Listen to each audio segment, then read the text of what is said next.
Should be able to just add them in. I think we're live. Let's check it. Are we live, baby? Check it. Let me search myself on the YouTubes if I can spell Chat, let us Pokemon know. right. What's Am I going even a on? Pokatuber? Can I even spell this right? What's going on, guys? Oh yeah, we're live. We're good. Let us know in the What's up, comments guys if you guys and can hear gals? us okay. Welcome. Canto Conversations, episode number something. We're killing it. 7, 8. We got 8 people watching. Yeah, you guys are legends. Hello, friends. Hey, if you guys can hear us, let guest- us know if the volume's good, just so we can kind of Gun Brave. What's up, dudes? Audio's great. Yo, thank you for letting me know. Appreciate it. Highly blessed. What's up, brother? Dude, that guy's the GOAT, man. Highly blessed. Dude, first guy to donate to the NAMI fundraiser. Dude, Didn't he's even the bat GOAT. an eye. The GOAT. He's the GOAT. I'm all in. Yeah, thanks, brother. He's been dropping a ton of love all over YouTube and Instagram. Yes. I love seeing the same names in the chat. It's the best. Yeah. Elmo Slayer, Kentucky Fried. It's Parm. How's it going, guys and gals? Don't want to be... Jess, where you at? Geeked Out Collecting in the house. Yeah, she was like our first comment. Crushes it. So we're just waiting on Mason. Jess? Stoked for him to come hang out with us tonight. He was talking about I recommend let's go. Oh, that's pretty funny, man. Y'all are too much, seriously. Yeah, this is gonna be fun. Man. This is gonna be fun. Gonna be so fun. All right, so guys, before we're just waiting for Mason. He's gonna be a couple minutes. So before we kind of get cracking on what we're gonna be talking about primarily, figured that we kind of just talk a little bit about like breaking culture. I think that Rock put out a really good video the other day, and it's super interesting stuff. And so, yeah, why don't you give us a little feedback, man? What you think about the whole, breaking boxes, buying, selling, what it's all about? Yeah, man, it's I put a lot of good thoughts into that video. I guess that like the hardest thing for me to like conceptualize is, or to like how do I do this? The thing I struggle with the most is like the like playing on people's gambling like addiction versus like just trying to enjoy the hobby in like a unique way. Like some people hate breaks and some people love them. And, for me, it's like, I like participating because I like the community aspect. Mm-hmm. I know I'm going to lose. Like, I know it's just like, I'm just spending entertainment money. It's like I could spend $12 to go to the movies or 15 or 20, or I could spend $12 on the other night and get a pack or two in a break. Right. So I think that the like experiential buying is going to be like where it's at for the foreseeable future. Like people really love a community-based buying experience. Like they want somewhere to like feel like they belong, right? And feel like they're like heard and known. And like when the streamers like talking back with them in the chat, like especially on like a whatnot where there's like no lag, it's like super quick, like they're engaged, like people love that. Like, and it really like feeds off of like their like emotional like need to be like known and loved and appreciated. So there's like dangers there.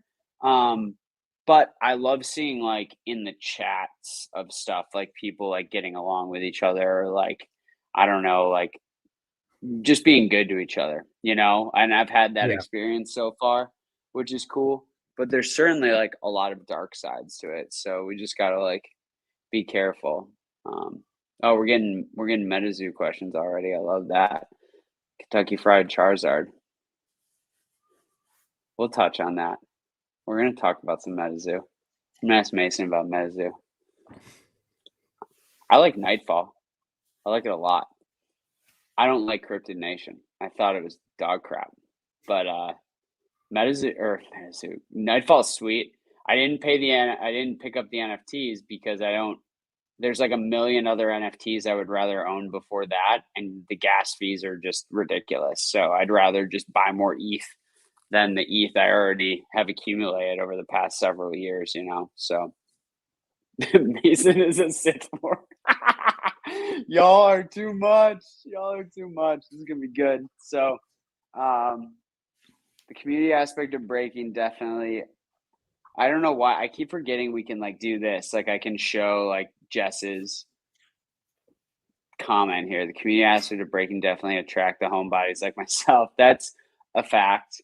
It definitely like makes us introverts more introverted, but also extroverted because like we're not going outside, but we are interacting with people. So I don't Yeah. know. What do you think, Rob? What are your thoughts? I really had a stigma against box breakers when it came out, like when it got big, like a year Yeah, and a half ago. I just thought it was same. people just like money hungry people trying to um like leverage their presence, whether it's on social media, or if there's somebody that's famous like Logan Paul or whatnot, to make money, and they're taking advantage of people to do so. But I've been partaking in box breaks lately. A Mm, lot of them, yours for sure, and, whether it's heck on yeah. Whatnot or Right back YouTube, at you. and you're absolutely right. Like, it is super fun being a part of something, that form of entertainment, where it's live and interaction between the seller and the buyer. And not only that, but everybody else on the chat, like people are rooting for you, like in the chat, like, let's go, like, let's have fun. And like you said, you really got to be careful in regards to letting that carry into, gambling addiction, letting the dopamine and the rush, just being in the moment take over, But man, it's super fun that if you can like, put aside X amount of money and just participate in that break and enjoy the community and just have fun. Like, it's such a cool experience, especially if you get something like fun. It's a great way to spend an evening or whatever, instead of going to the movies, like that's your movie for This the is night. from this is from the break from the Don Diego Team Sick. Rocket Japanese booster box Sick. break, like I got for free in the break. Like Yeah. that was a fun experience. Like I was more than happy to spend money doing that because it was like really cool entertainment with like memories Mhm. attached. You know what I mean? Right. So um yeah, I think that like but it can get out of hand for sure. Like Yeah. or you can And just like start I can imagine like people drinking and whatnotting, it's a problem. don't Like it's a drink and big buy, dude. problem. Don't drink and buy. Don't drink and bid. Don't Crazy. don't drink in box break. Don't drink in Oh my there's gosh. something funny in there. But honestly, man, like I really think that there's like especially if you're selling, like, you just gotta have some morals, because there's so many different things that Yeah. you can do to make money. And like I've watched like these box breaking channels where they're encouraging people, like, oh, is such and such a good set, and they're like, well, if you want to chase that Charizard, go for it, like it's a good set. Like, you're not going to pull the Charizard, you know what I'm saying? And so I don't know, I do see that some people don't take the aspect, like, they don't prioritize that. They're there to make money, you know what I'm saying? And that's fine Yeah. if people want to like do that, like it is what it is. But I just know that, like, as somebody who, breaks box themselves, we do that on the channel and just to have fun. And again, just Mhm. be a part of the community, bring people together, open up some sets that you don't get to see open too often, and just have that experience as a seller. It's super fun. It's wildly entertaining to have the chat, interact with them. It's a ton of fun. So I think that on both ends, there's a right way to do it and a wrong way to do it. And just like anything in Pokemon, like, there's a lot of negativity out there. There's a lot of bad people, scams, and whatever. But there's so many good people. There's so many good box breakers that you could be a part of. I mean, God, look at Pokerev. Look at what he did for this hobby. You know what I'm saying?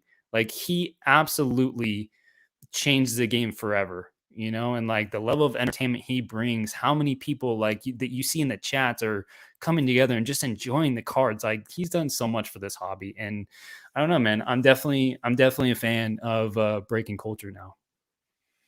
Yeah. I think it's just like some of the people in the chat are right. Like Obi said, the culture around breaking comes from the individual that's conducting the break as well. Like, yeah, if And you're respecting the transparent, buyers, yeah, definitely. yeah. Like and that's what I struggle with most on Whatnot because I know I know that like I feel like to sell to that audience, I have to like put in those escalators. So like tomorrow I'm doing like Watsy Wednesday. So I'm gonna do $1 singles, but if you like spend over a certain amount, you get in like the duck race or the wheel to like win, I don't know, like a bundle of tag bolt boosters, that I just have, like a Mhm. half a box. So like, and I get it.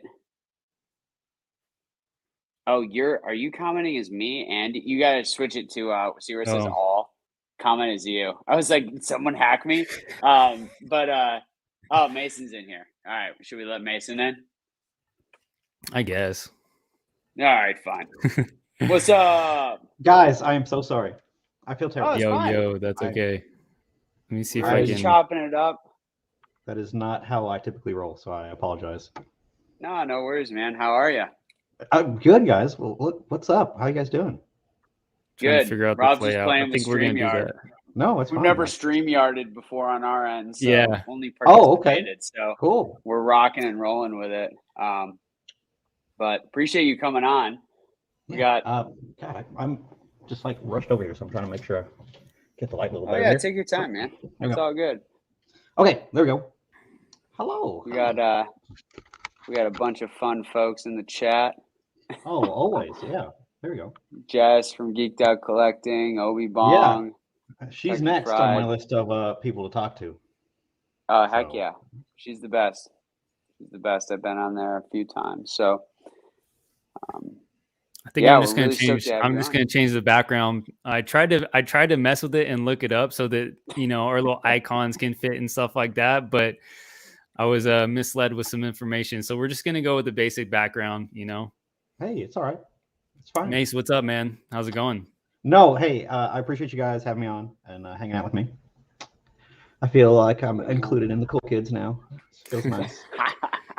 No, I like it So, because man. you guys are totally a different like crowd of people that watch your stuff than my stuff. So I kind of feel like, if we take some, Q&A and stuff like that, maybe I can get, talk to some people that I don't normally see. So that's gonna be cool. Yeah, Absolutely. that'd be awesome. Yeah, I think So- like when Rob and I talked about it, it was like us as well, but also our audiences. Like very few of us have like a good grasp on like how the LGS world like really works, like how Yeah, distributor yeah. stuff works, like a lot of that. And so I think like Rob and I, but also our audiences can like totally glean like a bunch of info just from chopping it up and definitely. answering some questions. So Yeah, these days it feels like I don't even know how it works, but they keep changing how it goes down. But yeah, it's very interesting to try to follow along and see how all these other places do it, and it's so different from one distributor to the next one.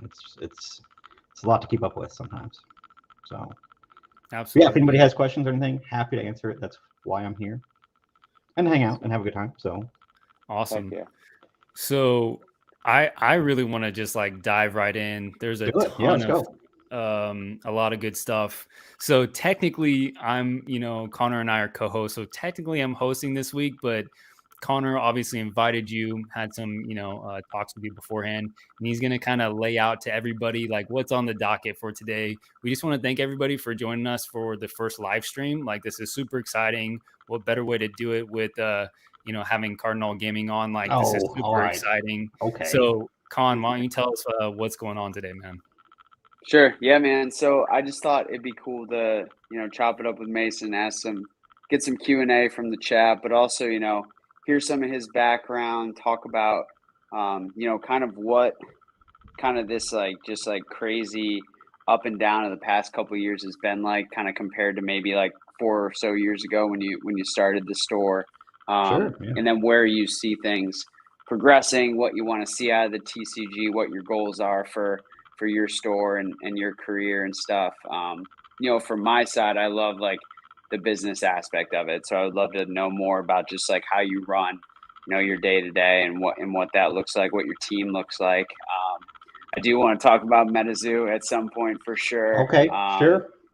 Because Me and people love Mezzu it. Mike are friends. We're friends, so it's all good. Yeah, he's a sharp guy. He's a sharp Oh, guy. absolutely. So Absolutely. And then maybe some Q&A, talk about some wins, some losses. So what's up, Basic? We're just getting going. But yeah, maybe to start, just because like a lot of I think our viewers might not have like the full background. Like maybe just talk about like when you started Cardinal and like why and how that came to be, and where you've come from there to now. Yeah, sure. So like so many 30-somethings like me, of course I grew up with the card games, obviously collecting and at the schoolyard, trading your Snorlaxes for your Venusaurs, things like that. So that's where it kind of all kicked off. And then obviously grew out of it for a little while as far as collecting, like most people did. And then I got married, got some stepkids, so they were into the TCG when they saw my old stuff, my old collection, and they started actually playing the game.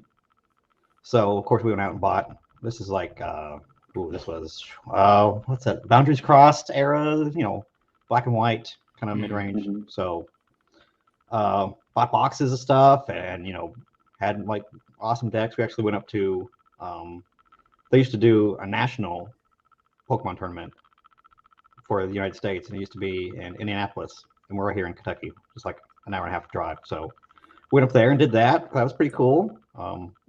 They got destroyed, but that's okay. We had fun. And, obviously, just like I did, we grew out of it, and they moved on to other things. So I was stuck with all these cards, and I was like, okay, what am I gonna do? Okay, let's see if they have any value, because I know I paid a ton of money for them. Let's see. And to my surprise, like, damn, some of these are holding pretty tough with these prices. So I got to sell them on my eBay. I was like, okay, this is pretty good. How about my old cards? They got value still? Hell yeah, they do. All right, let's move those, sell those out. And that's kind of how I got started with just like the side hustle of just buying collections from people and flipping them on eBay. So eventually I got to a point where me and my business partner, he was doing video games out of his garage, like fixing them up, flipping it, back when in the mid, 2015-ish, that you could, back when I was like super hot and like just getting started to really get going. And he wanted to open up a store, a brick and mortar store. And he knew Magic as well. And I knew Pokemon and was doing my thing. So I was like, all right, let's see where this goes. And it grew from, us out of his garage basically to where we're at now. And so we've been in a physical store for just over 5 years, 5 years in July. So went from a little tiny garage to like an office space kind of deal to like a 700 square foot store that I had like 4 glass cases in, and that's about all you could fit. And just mounds of other just stuff all around us, and we just ground it out for like 4 years of just trying to build up something. And we got lucky. I still say we got lucky, and that's how it kind of turned out. So where we have a 7,500 square foot store now, and that's divided into play space and other things. We have a warehouse we operate doing repairs. My business partner does repairs, so that's a big part of our business now, since nobody can get a PS5, and these PS4s are breaking down. So all these people are putting out this money trying to fix this old stuff that is going on 6-7 years old now. So yeah, it's going to start breaking out a little bit. So that's really good for us, real good business. And then of course Pokemon, my true passion, took off this last year. So just trying to see where that can take us, and then build off of the hype of it. And it's we're doing okay, we're doing all right. So we did all right in 5 years. I'm kind of proud of what we did. So how are you feeling about as of late, man? I watched one of your videos as of recently, and you were talking about how you're getting all this product all at once, and it sounded like, and I would love to kind of know a little bit more about it sounded like your distributor was like making you take the product or something like that, and it's just like it seems inconvenient. So the situation, just for those who, again, I know you guys aren't in the sphere, so I'm gonna break it down, go back a little bit. So when a set releases, typically what happens is I put out a number to my distributor asking for an amount. that distributor then takes all the numbers that they gather and send it to Pokemon and say, hey, I want this much. And then Pokemon goes, no, you can only have this much. And that's what they call allocations. We get allocated a certain amount. And that's based on, with the distributor that you're with, it can be between how much you spend with them. It could be just overall. It could be just on Pokemon. They all kind of varied how they did it. So it's really just, they take care of the people that take care of them, obviously. And that's just how business works. The bigger you are, the more you get. And when Champion's Path and Vivid Voltage and all that stuff got really hard to find, stuff like that, they started going to a wave system to where on release you would get maybe 50% or a third of the products that you were allocated. And then over the next month or 2 months, you're supposed to be getting more after that. Right. And we got to the point where we would get our initial wave and nothing else. So for Vivid Voltage, we were supposed to have 3 waves, and we got one little wave at the beginning. Then we had a little tiny trickle of a little bit more, and then nothing else, because the entire stock was just wiped. Typically what would happen on a release like that, Pokemon would give the initial amount and then go back and be like, okay, which distributor needs more? And they divvy out what sort of reserves they have. When the whole thing took off at the end of the last year, they just dumped their entire reserves and said, okay, just here's everything. And that's what caused the issues where we went months and months without any sort of product on the shelves, because that reserve that they typically have and they kind of trickle out a little bit got blown through in a matter of a week. Something that was supposed to last maybe the entire print run until they reprinted. Yeah. And it's really hard to get people to understand that insane amount of demand that would take for a standard level product to get completely wiped out in a week or two. So that 2 weeks, the set isn't even standard playable yet, which happens after 2 weeks of release, and there's no product at all. None. And for months. That sort of demand right there at the first little end of October into November of the last year, there was nothing. So that's what happened, and that's how the wave system got introduced to mean where they're very strict on, okay, you tell me a number, I'm going to tell you how much you can have, and then over the next couple of months is how much you're going to get. It's going to be broken down in the bits. But it got to be where we would get the initial wave of things like Shining Fates and Battle Styles and Chilling Reign, where we'd get the initial release, and then the waves would never come. The rest of the stuff that we were allocated and technically said we would take, we were supposed to be getting, the next month. We just didn't get it at all.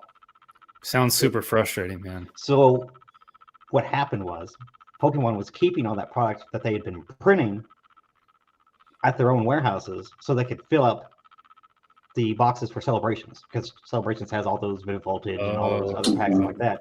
So they were hoarding that stuff for their own packages because they have to fill up they have to fill up with something. Because Celebrations is such a tiny, print anyways. They have to put something in the boxes. So totally makes sense. But of course, Pokemon being a Japanese company, they're very close to the chest. They don't disclose all this stuff. Americans are very spoiled, and Western audiences are very spoiled to all these behind-the-scenes typical stuff that you hear from a lot of companies about, okay, we're going to do this, and this is our print run, and this is our initial waves, and then if we need to reprint, it'll be unlimited. Pokemon doesn't do that. They don't care, frankly, what your business is doing. They worry about themselves. So obviously, they took care of themselves, and then they released all the rest of the products from the product of Celebrations. They dumped onto all distributors and to the people that stock big box stores like MJ Holdings. It's a huge one.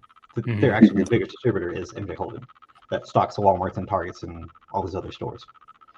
So we just got this waves of all these waves that we were technically still on the hook for, but we got it all at once. Yeah. And for a set like Vivid Voltage, it's a full year after I committed to this. So it's kind of like, okay, sure, you got me. But yeah, you can't say no to that, because then you're like, oh, well, if you're going to turn this down, next time when it comes around, something's limited. Like if Brilliant Stars get limited for whatever reason, maybe have a print run issue or whatever. Yeah, you're gonna pay for turning away product that you were initially committed to. So that's just how it works. So yeah, that's interesting. Like, I didn't think about the way that the extra packs into celebrations played into the squeeze. But now that makes I like just didn't, like, because that's just not where my brain is, right? But that makes total sense. That makes total sense. And of course, it's like they couldn't even restock their reserve. They had to use it for all those products. And again, this is just me. That's my speculation of what happened, but to me, it makes sense. That's how it worked and how it went down. So yeah, all the sets that were in the Celebrations products we got in booster boxes magically 2 weeks later. It's just kind of put it together and you figure it out. So yeah, that makes total sense. That's what the issue was, and that's the stuff that you can't plan for that. I don't, when I say I want 400 boxes of Battle Styles because it's super hot and I'm selling it like crazy, I may not want 400 6 months from now. Right. So, yeah, that's the kind of the struggles of a business like this, when you're relying on all these other businesses, big companies, for awesome product that you love to stock. But God forbid you burn them or the people that distribute it to you, because could really take a big chunk of your business out if you lose access to the product. So it's a big deal. At the beginning, did you have to like take product that you didn't want just to like build that distributor relationship, or what did that look like when you first started the store?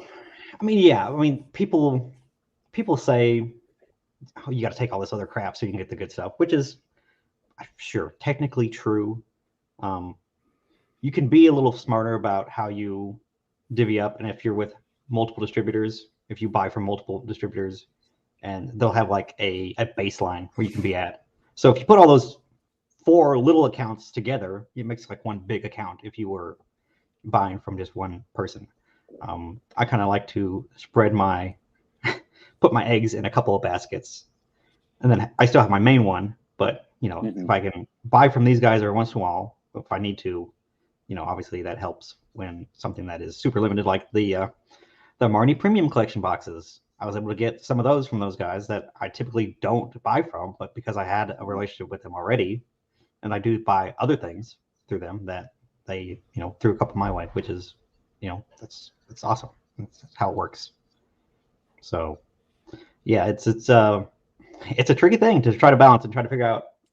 And you don't know if you're doing it the right way. I mean, it's just like any business, you don't know what you're doing is the right way, but you just kind of got to use the experience that you have to decide whether or not it's something that makes sense and how the business would work. And I've been wrong. God, go back to my channel and see how bad I've been wrong. I'm talking about Evolution's bubble popping right after like December. Yeah, I kind of screwed that up, didn't I? But should have stuff like that happen. It happens. That's the sword's edge that you live on, being a content creator, where you try to be the first to talk about something and then not happen out that way.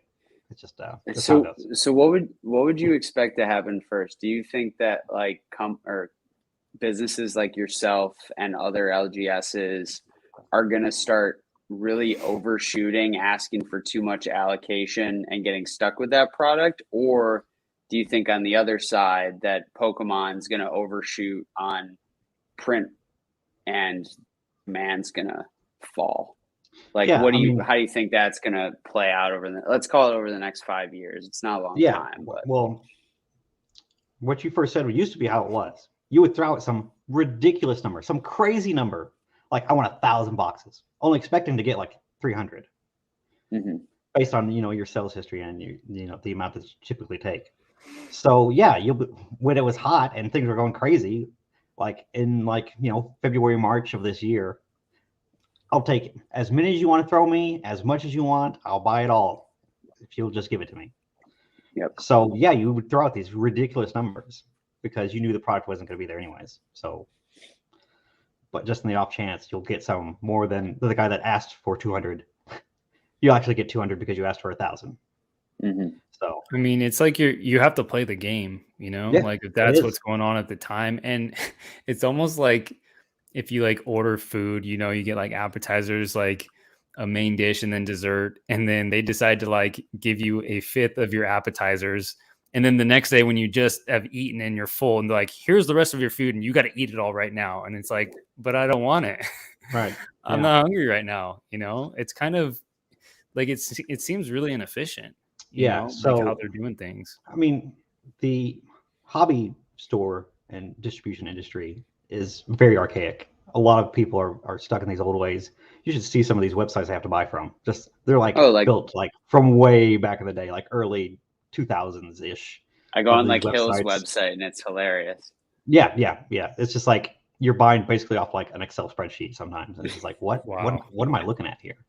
So yeah, it's just Back to basics. and you go back to like you see these like sports card stores that've been open for 50 years or 70 years, however long, second generation stores where they're just like they're still putting price stickers on stuff and they're still putting like Yeah. it's ridiculous. Like it just shows you how archaic the hobby industry is. And if you have some people that want to put some technology behind it, that you can kind of quickly surpass those people that are still stuck in these old ways that I don't want to sell online. I'll just take care of my locals and I'll be good. They've taken care of me for all these years. If you want to grow your business, you gotta branch out a little bit. So yeah, what point but did you go to answer your online? question, Oh, I'm sorry, I I'm, asked too I'm many going, questions. I'm going on crazy tangents. I'm sorry. No, it's awesome. I love it. But so when we did the like crazy number throwout thing, distributors finally caught on. They're like, okay, this is stupid. This is dumb. So they eventually got to a point where they're just like, okay, we're going to base it off of how much you took off in battle styles, and then we're going to do a formula about what Pokemon's going to give us, and then we'll figure it out. And so they would just give me things based on some algorithm that I never had any input on, which is again, at the time, 6 months ago, give me everything, right? Everything. These starter boxes, the building battles, I want it all. Whereas now it's all out here and everything's hitting the market. But that stuff I didn't even agree to, technically. They were just allocating it to me. And they're like, no, you got to take it. Stuff like that. That's the stuff that I didn't particularly like. But they're in the same boat as us. They got hit with it all too. They got to move it too. So right. You understand. That's just how the business is.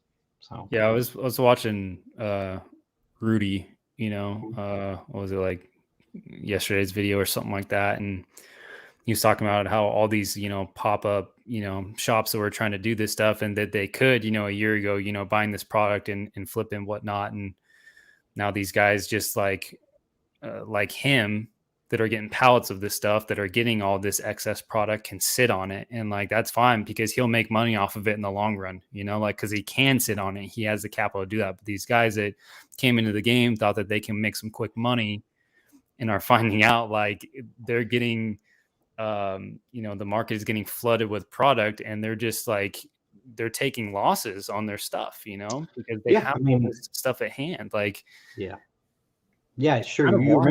You're making 40-50 bucks off a box 3 months ago, but now you're losing money to stuff that you have already committed to, and you cannot say no.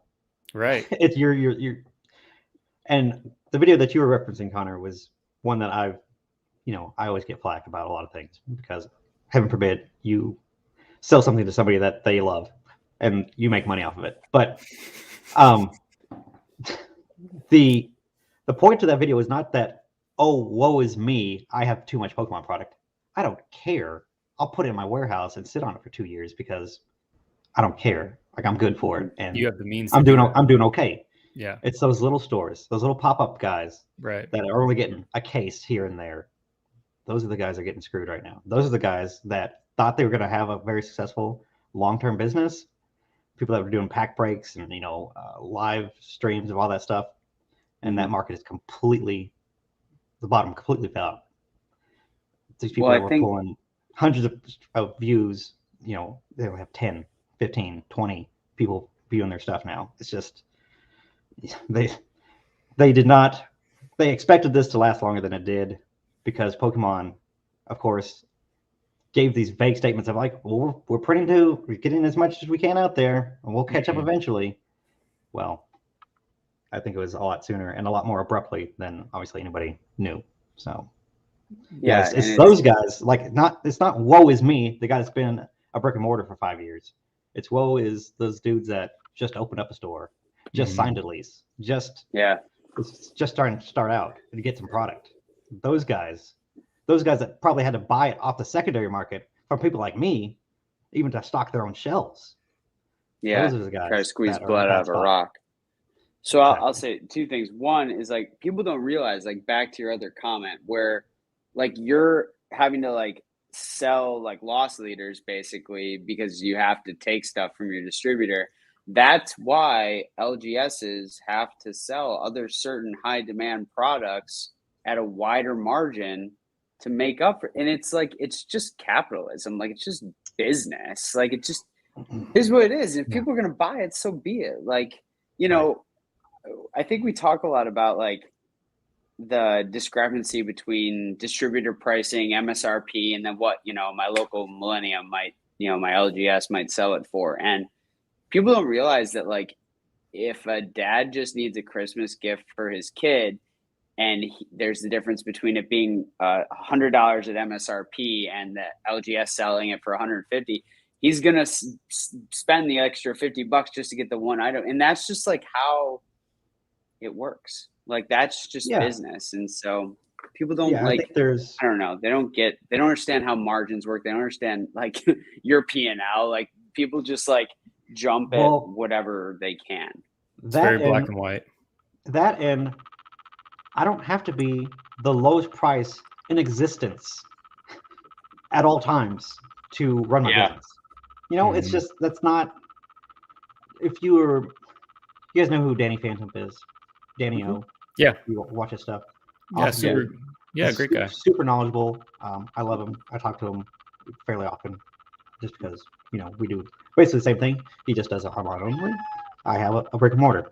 Hello, cat. Sorry. That's good. But he's you know, obviously he's in the online mentality where I'm just turning and burning. Dude buys pallets. Danny O goes through pallets of product and sells it for itty-bitty margins, but in volume, he makes up on it, right? My kind of model, I have to put on a shelf and have it sit on a shelf for somebody to walk in and buy it. I have to go and play longevity with a customer base that is buying from me on a regular, that expect me to have the product. It's not so much I have to be the lowest price out there. That's not as important. What's important is that they come to me and they see that I have the product, and that if they really need it or they really want to open it, or hey, they got, you know, they're having a weekend and they just got paid on Friday, they want to open a box, they can come to my store and I'm going to have it. Mm-hmm. Yeah, consistency. That's the difference. It's whatever you want to call it, convenience fee, or, you know, just whatever you want to call that premium of being able to go down and buy something. Yeah, it's not going to be for the best deal at all. It's the cheapest on eBay. It's just not. And you know, the comments sections just go wild, because that's the type of people that are in this market right now, is people that are chasing deals, trying to get that lowest bottom dollar, so that if something crazy takes off and it's super limited, and well, I bought it at MSRP, so I'm good. And my cost basis is the lowest. Right, and if this guy's gonna try to make money off of that, well, he's a piece of shit. I don't know if I'm supposed to cuss. I'm sorry. I'm not, but... I don't care. That's all right. It's after 5. All right, good. Yeah. But yeah, it's just those. That's like my comment section in a nutshell. It's just like, it's wild. I was blown away. I when I was watching that video, and I just went to go like read, because I was like, man, I really like this perspective. It's super knowledgeable. And then I started reading the comments, and I'm just like, why? I don't understand why it's so black and white. You know, I don't understand why there's so much negativity around this. Sorry, I think my headset died. So yeah, I think that you provide a service in your business. You know, it's just it kind of blows me away that, like, if you're not the cheapest on eBay that they saw a couple of days ago, maybe you're a scammer. You good? Can you hear us, Mace? Yes, we're good. Sorry. Jeez. Okay. Nice. No, that's all right. I was just saying that, I find it funny that if people that have seen one deal like one day and you're not the cheapest, or you can't match that price, you're a scammer. Like that's like instantly how their Of mind goes course. to, Yeah. you're a scalper, you're trying to make money, and here you are providing a service, like you said, week after week, month over month. They don't know what it's like to be in your shoes and to go through all those ups and downs and trials with the Pokemon company and distributors and lack of product, too much product. They have no idea what it's like to be that, but it's just like the blinders are on. And once I find that in a video, once somebody says something, it's like, it just spreads like wildfire, and everybody just says the exact same thing. It's like nobody has like a real opinion. They just want to throw some steam on it, throw a little Right. hate out there. And so I love this conversation, man. Like there's a lot of good stuff that I didn't know, and it's awesome.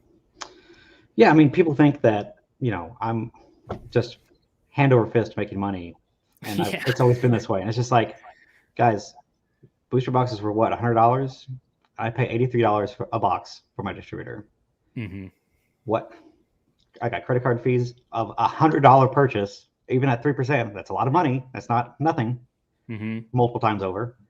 And then if I sell it online, I got to ship it and stuff. I mean, sealed product has never been where the money's at in this type of business. It's just not. Mm-hmm. It's a commodity. It's a means to the end of product, which is singles. I make my business, and I build and pay my bills with singles, buying and selling singles from people. And I have the product so that when people bring me stuff to sell the singles that I want, I have the sealed product that they want. That's how that works in typical times. For me selling the stuff and actually making money off of it, it's a new thing for even me. So it's just ridiculous that people think, oh, you've always been making this money, and you've always sold these boxes for $140, which is $3.99 a pack, which is MSRP. But okay, we'll not talk about that. But the whole just so like true. It's never been where the money's at. And just so I remember I like listened to Squeaks and him talk about, ripping hundreds of booster boxes and cases of stuff and just breaking it down to singles. And like, that's how it used to be. And then singles went off a cliff, right? And then things started to change, like whatever that was, 18 or 17. It's just gone through undulations, but it's always been more lucrative than the margins on sealed product, except for, this March. Right. Yeah. It's the short-sightedness of just like people that say what they want just because, it's the internet. And I, having a channel, I signed up for that. Like I'm completely aware that's just how it is. I get it. Like I would not be able to, if I had a thin skin, I would not be still here because I'd be like, all right, this is doing more harm than good to my business now. I'm just going to leave the space. But, I enjoy it, and, I get to talk to people like you guys and, talk to people in the comments. And that's where this is fun to me. This is where go back to the hobby part of this that I enjoy instead of just being a business. And something money. I'm super curious about, Mason, just while we're touching on this subject, you're not just here just for all the money and to be loved and praised. Like you obviously have a passion for this stuff. Like I gotta know, man, like, do you have any collection goals right now that you're working on, or have you like accomplished those? Are you a big collector, or do you just like a little bit of stuff? Like what's your poison, man? I gotta know. This Arcanine plush is the extent of my personal collection. This is really? This is the only Pokemon thing I have in my prowess, other than I have a couple singles of like I have an EV Max right here. This is it, guys. This is my big hitter. It's just wild, man. I'm like a Tibetan monk. I don't have personal things. It's all been fed into the business. Like I built the business off of my own collection. So it's just, I get enjoyment out of seeing the stuff come through and having it pass through my hands, but I don't have to have it in my collection. Love that. I get to see it. I'm like, man, this is awesome. I may never see this stuff ever again. All right, who wants it? Like, it's just part of, it's how I'm wired at this point. Just be like, all right, this is really cool. This is going to be really great for the business. That's what I look at it as. So That's Yeah, I mean, your livelihood depends on it. You know what I mean? This Yeah. isn't just like a side gig for you. Like this is your life, you know? And I think that it was like months ago, Pokemon Radar he was on a podcast or somewhere. I can't remember who he was talking to, or I think it was just a video that he did with himself in Squeak Gaming. But they were talking about being an investor versus a collector, and can you be Yeah. both? You know, and he was talking about like, I don't really have a collection because this is like my livelihood depends on it. Like food gets on the table from me selling this stuff. I can't just keep Yeah. it because I want it. I want to keep it, but he's just like I'm in this for a business, you know. And he's like, it's so cool to hold these items in my hands up close for as long or as little as I get to. For me, that's enough. That's what he was kind of saying, and I Exactly. love that perspective, you know. And it's just like it's just something different, you know, to the Yeah, average collector. I love Pokemon Radar, John. He's a great dude. But I could not live his life. That man, whew, that is some stress. Like that's ridiculous. I pick up nickels and dimes where he's trading, $100 bills. He just plays in a different space, man. It is. It's so just interesting. Just a hot and fast, just wild lifestyle. Because once you start interacting with those people at that level, like that I would almost say like you're playing with high dollar amounts, but your margin for error is a little higher because there's like always a wealthier person who's going to be like just not going to think about it and going to buy it. Definitely. If you have built those connections to like he has to like actually play in that space. And it's wild because you think about some of the stuff he picks up at a certain price point. You're like, how is he ever going to make a margin on that? And he does. Yeah, I've thought that. And it's crazy to me. I mean, it's just a different part of the game. And who knows how long that lasts, right? How long that, or what that looks like, 5 years from now. But it's strike while the iron's hot, right? Well, John's a smart dude. He'll be fine. He'll be doing all right. He'll pivot. Yeah, absolutely. But yeah, I'd rather sling, $10 Mewtwo's and Gengars, and he can have those $10,000 cards, and we'll both be doing the same thing, same perspective, but just with more zeros at the end of it and less zeros, depending. But yeah, it's funny. It's awesome. Yeah, man. It's a wild world. No, I was thinking about earlier. I think this kind of like lays over this entire conversation. It's like, so I'm transitioning and working at a startup. So I kind of understand how like the ins and outs of running a business work to an extent. Like you obviously have built a business for yourself, which most people have not done. When you were talking about like the kind of guys who are getting, a case here and there and trying to like do this hustle, like people don't, I talk about this a lot, like the barrier to entry to entrepreneurship is way lower, right, than when you started your store, right? Even whatever 5 years ago, right? Just because of the internet. Everyone's an expert. Everyone's an expert.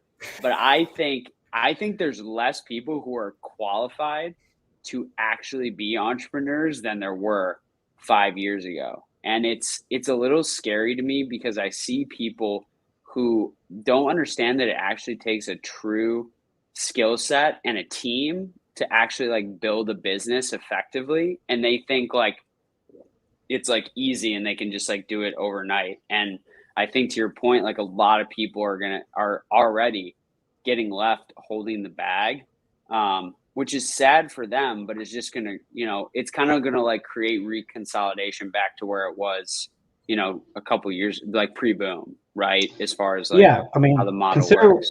Yeah, consider where we were at when the shutdowns happened. Mm-hmm.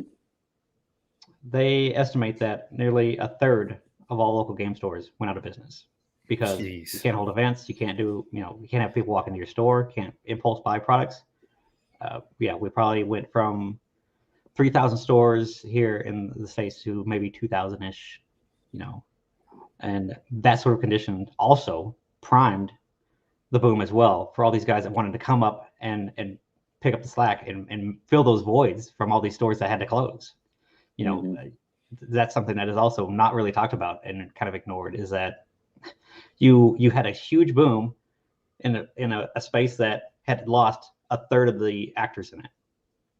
So that also compounded all that situation and caused a lot of shortages because there were simply less places getting equal amounts of the product. A lot of the bigger stores are still getting big chunks of it that could, absorb it. Your Troll and Toads, you're big boys, not me. Yeah. I'm a little boy still compared to those guys. But these guys are taking pallets and pallets and pallets. Your Safari Zones out there that are just, again, huge online sellers making $2 a box, but they have 5,000 boxes that they're moving at any given time. It's those guys out there that are, able to move this stuff and moving through this product. And they were probably doing great when there's lots of product to go around and all these stores were closing, because those are the accounts that were getting all that stuff that was getting left. It all goes to the big fish again. And those big fish eat off of all these little guys. So, yeah, that's something that hasn't really been talked about either, is that the amount of stores that went out of business, and then there was a void and a space that needed to be filled. Yeah. From all these guys that came along. Total sense. So in like Q4 of 2019, how much of your business how much of your TCG business was done online versus in store? So like you're talking like right in the middle of Logan Boom, right? Yeah. No, pre-boom, 2019. So even before, okay. Yeah, before the lockdown, like kind of normal. Probably 80 in store versus 20 online. Okay. Online was really kind of reserved for like big ticket stuff, and maybe like expensive foils for like Magic that we couldn't move in store. Maybe some overflow product, or it's like collectible stuff that we got in that just the local market wouldn't buy. We did a lot of high-end eBay sales just because, again, it's just stuff that has value, but just locally, no one's going to walk into the store and drop $500 on, those kind of things. So those are the type of stuff that we did online. Luckily, right towards the end of that year, we were transitioning to going online and using Shopify as our point of sales as well. And our in-store system, our inventory system now is built in Shopify, which is an online platform that is, I think, is the largest. One of the largest for sure. Yeah. Of like e-commerce sites. So we actually have a business called Binder POS. They actually pull data from like TCG Player and all these places so that our prices are equal to, or whatever formula you want to do. If you want to be like 10% higher than TCG Player or whatever, you can set that up and it's all automatic. It's just prices it all for you, and obviously gives you a website as well to sell on, and stuff like that. So we were lucky in that before the shutdown, we were already working towards that. So that when we shut down, we're like, well, we can't do any business, but we can at least work on this website now and get this going in a couple months, as opposed to the half a year that would have taken if we were still doing regular business. So kind of lucked out there as well that we were already on our way to being completely online. And by probably like April or May, we were pretty much up and running on Shopify and doing everything online and having a website that people can do, even if they want to do local pickups, just curbside pickup, that kind of stuff. Huge business, and huge, just a thing to offer to people that if you had it on a website and they could actually just see what you had instead of having to come in and browse, huge boost in sales for people that were able to do that, as opposed to just maybe calling or just asking and wanted to support us but just didn't know what we had. So made a huge difference. Wow. So what percentage of your top line is online now? We're probably pushing, it probably fluctuates from 60-40 to 70-30 the other direction now online. Wow. Yeah, it's pretty substantial, but it's because we still aren't completely up to speed with in-store play and getting people in store, and people just aren't comfortable even going out shopping, let alone sitting down and playing across the table from a bunch of sweaty neckbeards. It's just it's not the cleanest of environments to be in if you're worried about that kind of thing. Basically what I'm getting at. So yeah, it's we still, if we didn't have online, would be hurting bad. And there's lots of stores out there that are still hurting very bad because if people aren't playing in person, obviously singles are dipping. Magic is in a very bad lull just because the card singles aren't needed. And then you bundle that with the MTG Arena, which is online, and it's pretty much taken off during this. And they released that at the perfect time as well, to where why go and sit in a store when I can just sit on my computer and play Magic? And it's the same thing to Pokemon effects. Well, they have Pokemon Go or Pokemon Online as well, so same kind of thing. Less so. There's a charm that I think can't be replaced with online versus just sitting across the table and having a quirky conversation with some. Oh yeah, is in the same thing. We were meant to be doing this in a room together. I mean, that's how we were created, right? So, do you think, speaking of Magic, just because I know little of Magic, I was just saying, do you guys do anything with Magic? So you collect it all? I've collected some of the more recent stuff, and so I was going to ask, like something like Strixhaven, right, with Japanese alt arts and just like all the etched foils and all that. Do you think that was like pulled forward because of the pandemic where Magic had to pivot, or was that like the plan? Do you think the timeline just kind of was how it was when it comes to they were suffering on playability, so they need collectability? Yeah, with Magic it's so hard to know because they're the past 2 years they have done some crazy things that I never thought they would have done. Like that entire set is like a miracle that it exists, and it's beautiful. Those cards are amazing. It is unparalleled. It's I could put any card game up next to it and they stand and look better, in my opinion, just because they're so vibrant. But it's obviously they're trying different things out, and now's the perfect time to be doing that kind of stuff because maybe you don't have to worry so much about the secondary market and playability as much, and they're able to do things like with D&D, the D&D set, again, a huge refreshment in the amount of people that have interest in that because people coming from D&D and go into Magic. So all that kind of stuff. Strixhaven 2 was a big, just the whole knockoff Harry Potter vibe that it did, which is a cool concept, and a lot of people that would otherwise not be interested in Magic really kind of like, okay, what's up with this? It's kind of cool. That was me, stuff, honestly. That's what, like, I saw like early leak of Strixhaven. I was like, Japanese alt arts, count me in, sign me up. Where I'll pay anything. Went to my LGS, bought it immediately on release. Like, I was like, I have to open this, and they did a good job. I mean, it was unbelievable. Yeah, I mean, so obviously, say what you want about the etched foilings and on their version of cold foilings for Magic may not be the greatest, and it's definitely playability is not the greatest because they curl like you wouldn't believe. But they're definitely trying some different stuff out, and even like with like if you remember Ikoria was like the Godzilla kind of theme set, stuff like that.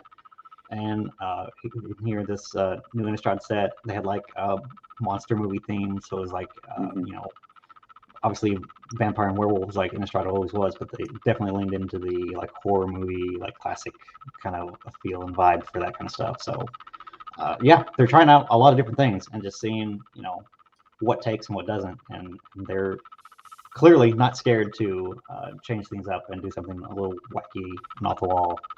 And I think people look at Magic and they're like, God, what is this? This isn't the Magic that I'm used to. Yeah. When it's Magic catching up to the rest of the card games, where they should have been all along, trying to keep up with, in my opinion. But do you think they overshot with serial cards, or do you think it's a good play? No, I think that's the inevitable of any. If you want to be a collectible game and move more into that, you have to have that kind of chase aspect to it. And say what you want about with the extended arts and the alternate art stuff and then all this foiling that they're doing. It's Rudy is right in that it's too much, it's too crazy. Mhm. But if you put numbers on cards, that's very easy to understand. I know exactly how many of that card exists. I don't have to worry about if it's etched foil, ultimate extended, or whatever. I don't have to worry about that. That's that card with numbers on it, and that's how many there is. And I feel like straightforward. Pokemon's getting to that point where like the pendulum swings too far, kind of to your point, Sure. right? And they have to bring it back, but they have to keep it just as collectible. And I don't know if you don't want to make massive sets with 70 alt arts in it. Maybe you just start throwing in some serial cards, right? Like, It's a lot of work. It's a lot of art. A lot of artists, and we can only keep up that momentum for so long. Like, how long can we keep cranking out character arts before people get tired of them? Yeah, we were talking about. So Rob and I both love Dream League, like one of our favorite sets of all time. And so I've been super excited for VMAX Climax, and I'm still excited, but I think Rob's less excited just because it's like, okay, now I have to chase a million character rares. Like, what happened to, like, I thought there were going to be 10. Yeah, didn't they say that there's like 100 character arts in this set now? Something I saw today was to that effect. I need to verify. VMAX Climax has almost 100 secret rares. Yep. It just seems overkill. Every single time I go on Instagram, there's somebody out there that's posting a new secret rare, I'm just like, geez, is this still for the same set? Because it's like you took 2 years worth of our character arts and you put it into one set. What are we doing here? Like, what? I hope the pull rates are just through the roof. If you get 5 in a box, it makes sense. How can they not be? It's just going to be really fun. It's going to be. But I think it'll be an enjoyable set if they do that. But if it's just like 1 or 2 in a box and you got to chase all those, it's just going to kill the set, in my opinion. Yeah, this is what I was saying, Mason. Like Dream League wasn't a high class set, but VMAX Climax is a high class set. So are we just going to get 1 a box? Like, what are we really going to be? I just don't want to look at the set list anymore. Like, I just want to get my 20 boxes I ordered and open them. Yeah. I just want to enjoy it. And just like Pokemon kind of, I don't want to say, ruined, I guess you could say, like EV Heroes for the American audience or English audience, sorry, where they took a bunch of those arts out, put them in promo boxes and, all this other crap that they don't do in Japan. We kind of get this carcass of the leftovers, like set ideas from Japan. They just kind of like piece it out and just have the vultures descend on, okay, let's see how much money we can pull out of this stuff when it comes to English versions. Do you stock any Japanese stuff, or like, do you have some sort of distribution agreement? No. How does that work? EV Heroes is the first thing that I had in store, and people obviously just ate it up. Like, that's cool. It was super cool. Love that. But Pokemon Japan does not work with out-of-country distributors directly. Mm-hmm. So there's no way to order straight from Pokemon Japan these boxes. You have to go through a middleman and then go to somewhere in the States. So there's always a premium and more expensiveness to it that even on top of having to ship it, it's just going to cost more because we had to pay a middle person to get it as well. And then we have to pass it on to the next people. It's just, that's how it was from the beginning too, because I remember when I bought my Japanese jungle and fossil box from Glenn, he was telling me stories about like the old school days where they would have events and he had cases of English product, and then he had sellers from over in Japan come over with their product, and they would exchange because there was no way for him to buy directly from a Japanese distributor or whatnot. So I think that's, I don't know, it seems like it's stood the test of time. Yeah, and that's another thing that people probably don't know is that Pokemon Japan is independent from Pokemon International and the rest of the world. Like the way they run their events and in-store play is different. Their printers are obviously different. They have their own printers, all this stuff, and they do their own thing. And the rest of us kind of follow their lead, and they kind of part that stuff out to like Pokemon International here in over in Washington, and they figure all that stuff out and make up these sets. So it's weird because it kind of puts Japanese stuff up on the next tier of being like, yes, this is how they intended for this to be, how was intended to look. And then we get like the scraps of whatever they want to piece it out to being. It's just kind of a weird model. Although it worked for Evolving Skies, I'm telling you. Sure, yeah. It worked. Definitely. I mean, when you got an English set, I'm a Japanese collector, Rocket, Khan's a Japanese collector. Yeah. But here's the thing is that when you open a box of EV Heroes and you get that one pull and it's this guy, that's your box, and you're like, great, that's $100 down the drain. Or I could spend $100 on Evolving Skies and pull multiple alternate arts, multiple full arts. And there's just so many chases within that set. And they look better and they're higher quality and there's just superior in every way. Yeah.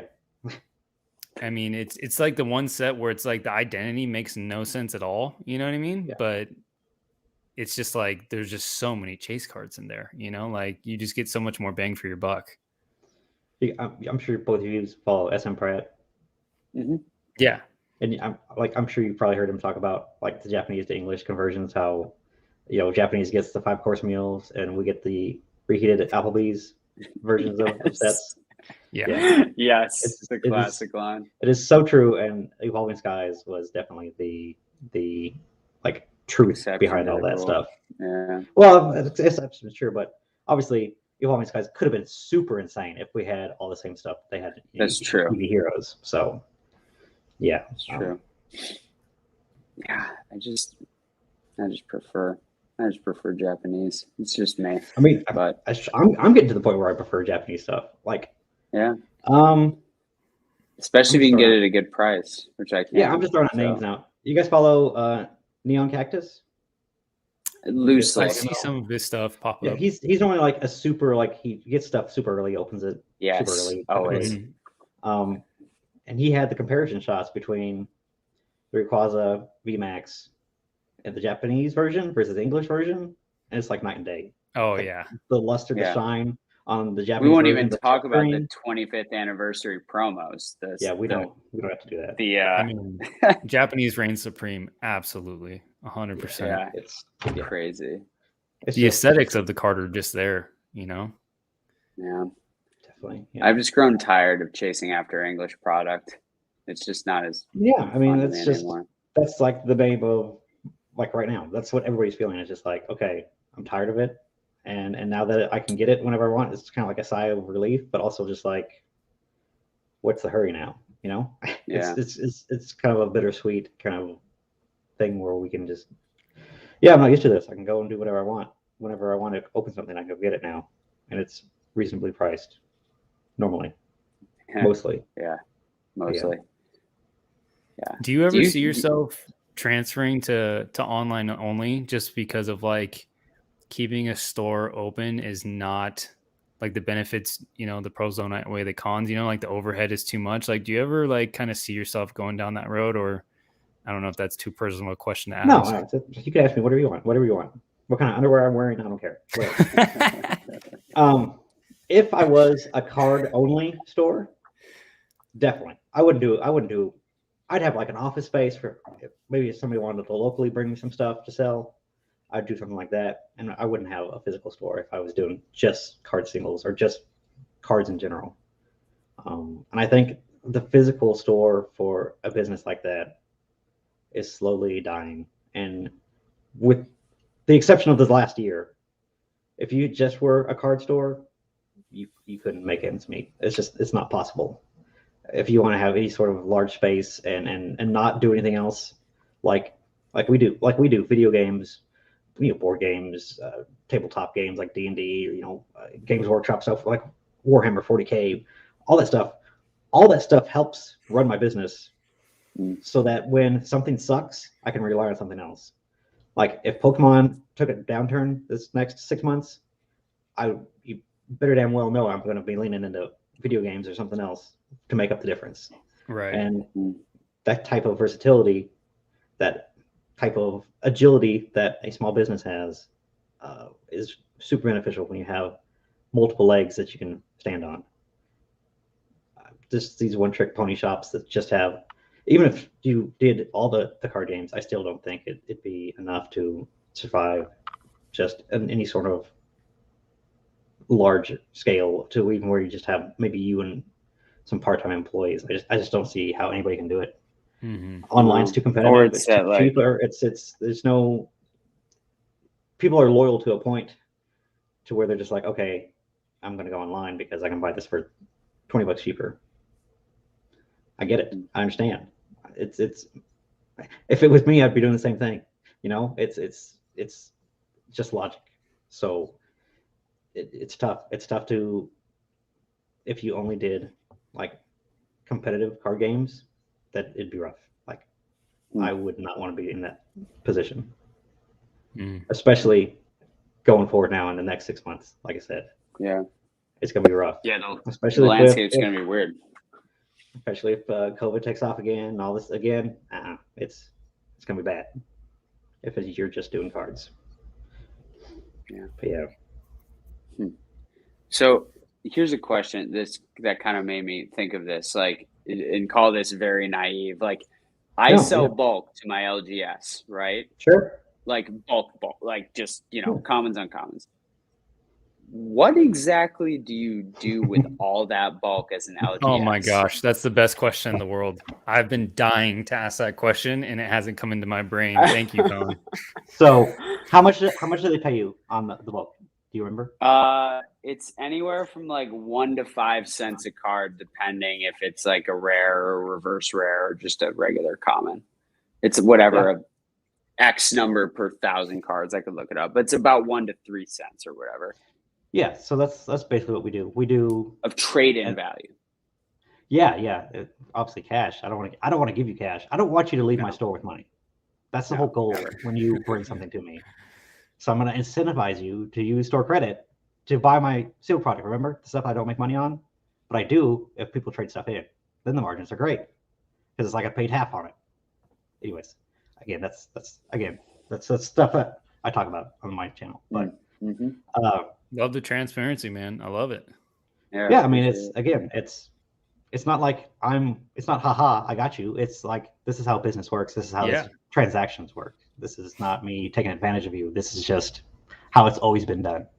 And I'm just the one that's brave enough to tell you. But anyways, so people sell bulk to me. I buy it for a penny a piece without the energies. Or if you want to do store credit, I'll give you 2 cents a piece. See? And I'm just not aggressive. I used to do better than that, but it's just I have so much bulk right now. I have so much. I have probably, I gotta have a million cards at the back of Pokemon. Wow. And that's not like me exaggerating. That's like I have 5 rows of like that are stacked to like my chest high, and I several back. So yeah. So what do you do with it all? Well, I sell it to somebody else. That comes around, and there's guys that literally travel the country, and they'll just like, hey, how much bulk do you have? Okay, I'll pay whatever it is, 3 cents a piece for your commons or whatever. And then what they do with it, I don't know, because I asked them, but they won't tell me. So are they the ones who make those repack packs that I can buy with that, or the blister mystery packs at Walgreens? It does.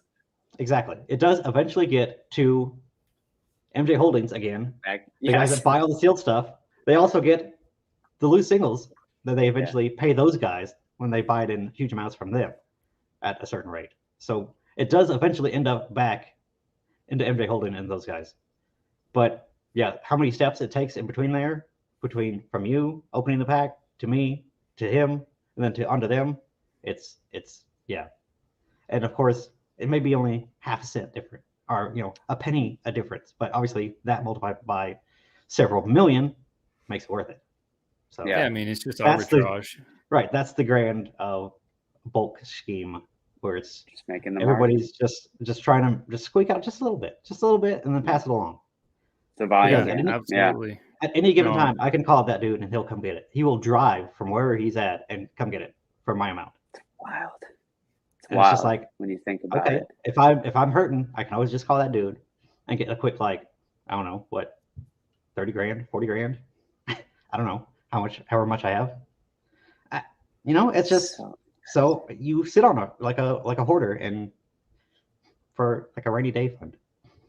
But How I do much do repacks too.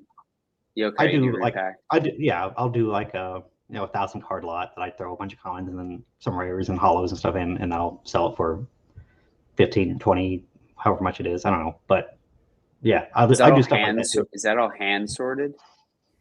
Picked by yours truly, absolutely. Yeah, I mean, I've seen your videos, so I know Yeah. you. But I can only imagine it's Yeah. a lot So of time and also. effort.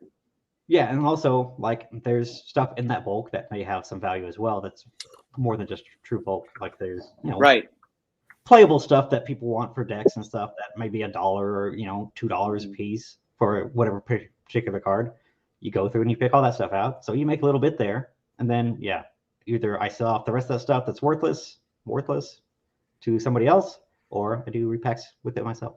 So yeah, it's. Do you send any to like Evo or do anything like that? Like use other parties? We do not. Like I'm in Kentucky.